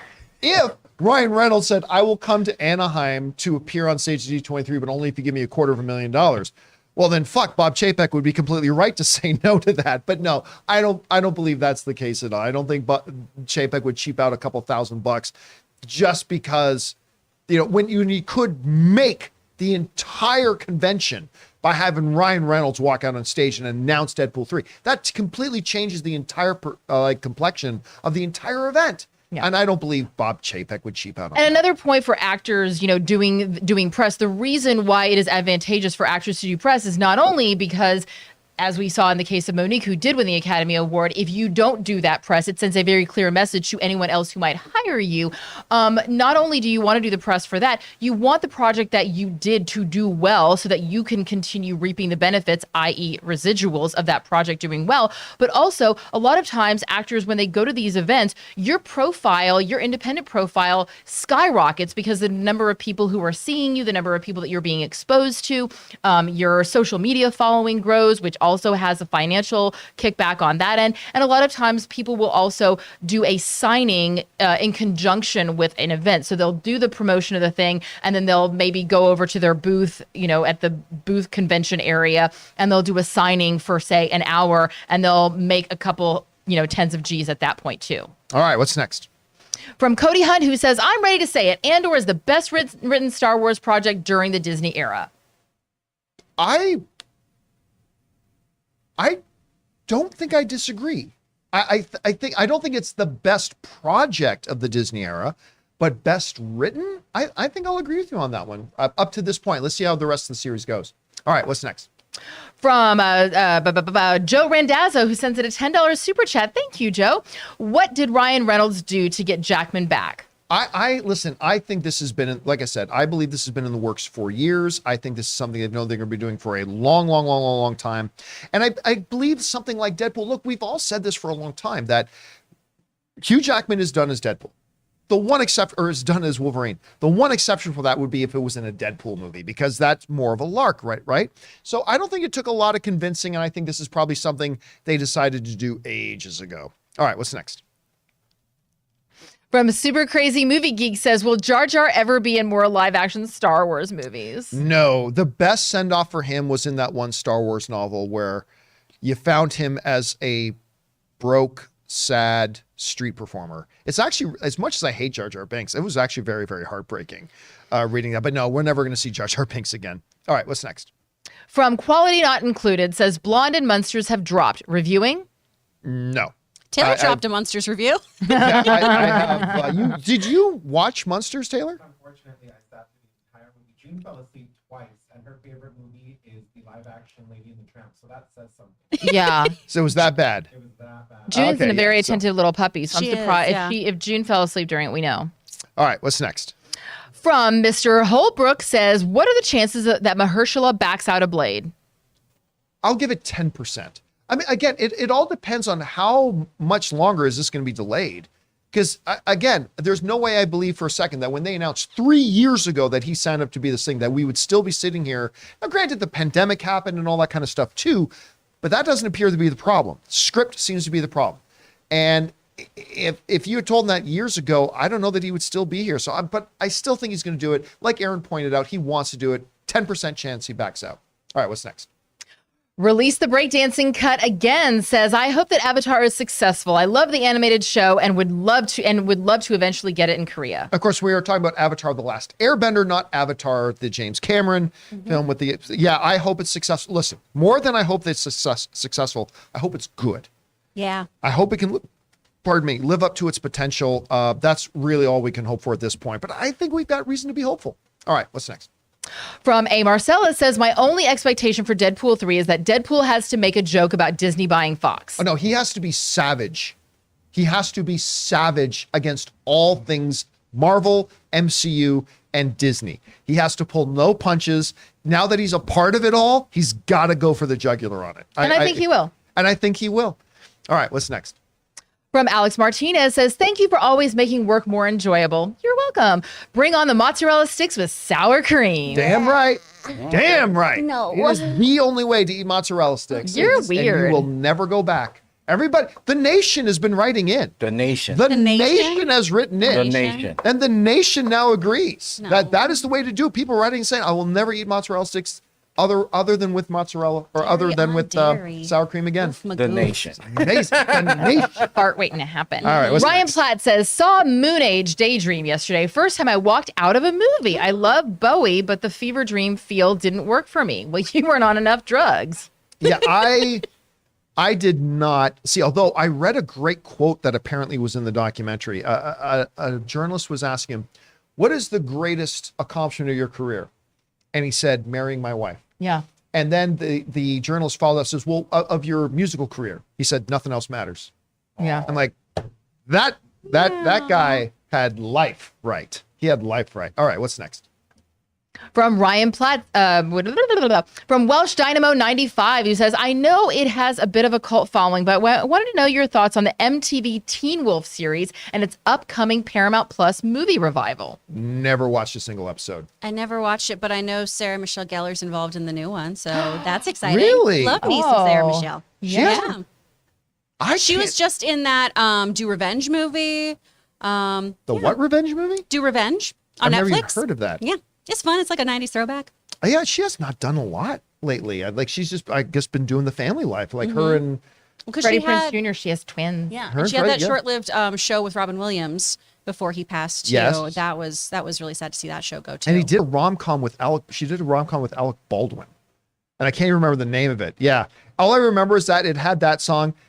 I'm not gonna write you a love song was the theme song of the thing, but but that's it. Wait, were they each other's love interests? I believe so. Yes. Oh, and no, the age difference was, I think, was one of the big things in the movie. Was like, Ew. No. what's wrong with that? Hey, we've got this that. crazy gimmick. There's going to be this young, hot, gorgeous woman, and she's going to be with this older, gross guy, and it's so quacky. Love is love. Yeah, I don't know. That's fair. Yeah, because we've never seen that storyline, and it hasn't been played out to death. I'm just saying. I like the one where she is like a little restaurant owner and she's a witch. That one's cute. Simply Irresistible. Yeah, that's a good one. All right, is that it? Yes. All right, and guys, that'll do it for today's installment of the John Campea Show. Thank you so much for being here, making the show part of your day. Big special thank you to all you guys who sent in those super chats. Number one, because you gave us great fun things to talk about. But number two, you supported this channel as you did, and all of us involved with the John Campea Show. Thank you guys so much for your support. Don't forget, a little bit later today at 3 o'clock Los Angeles time, we'll be doing our open spoiler Andor after show. We hope you guys will come back and talk about your thoughts and theories about it. We'll be once again back here at 3 o'clock for that. And of course, guys, if you want to look for ways to help the channel out, click the thumbs up button, leave comments down below. Of course, click the subscribe button as well. Keep up to date on all the stuff that we're doing. So for everybody in the room, of course, Chris Carr, the wonderful Aaron Cummings, and of course, we got Joey Bishop Who just woke up. in that wonderful I grabbed her and she goes, Ray Orr, who's been with you guys in the live chat, and of course, producer Jonathan Boyko. My name's John Campea. That'll do it for us for now, guys. Thanks a lot for being here. And until next time, my friends, bye-bye.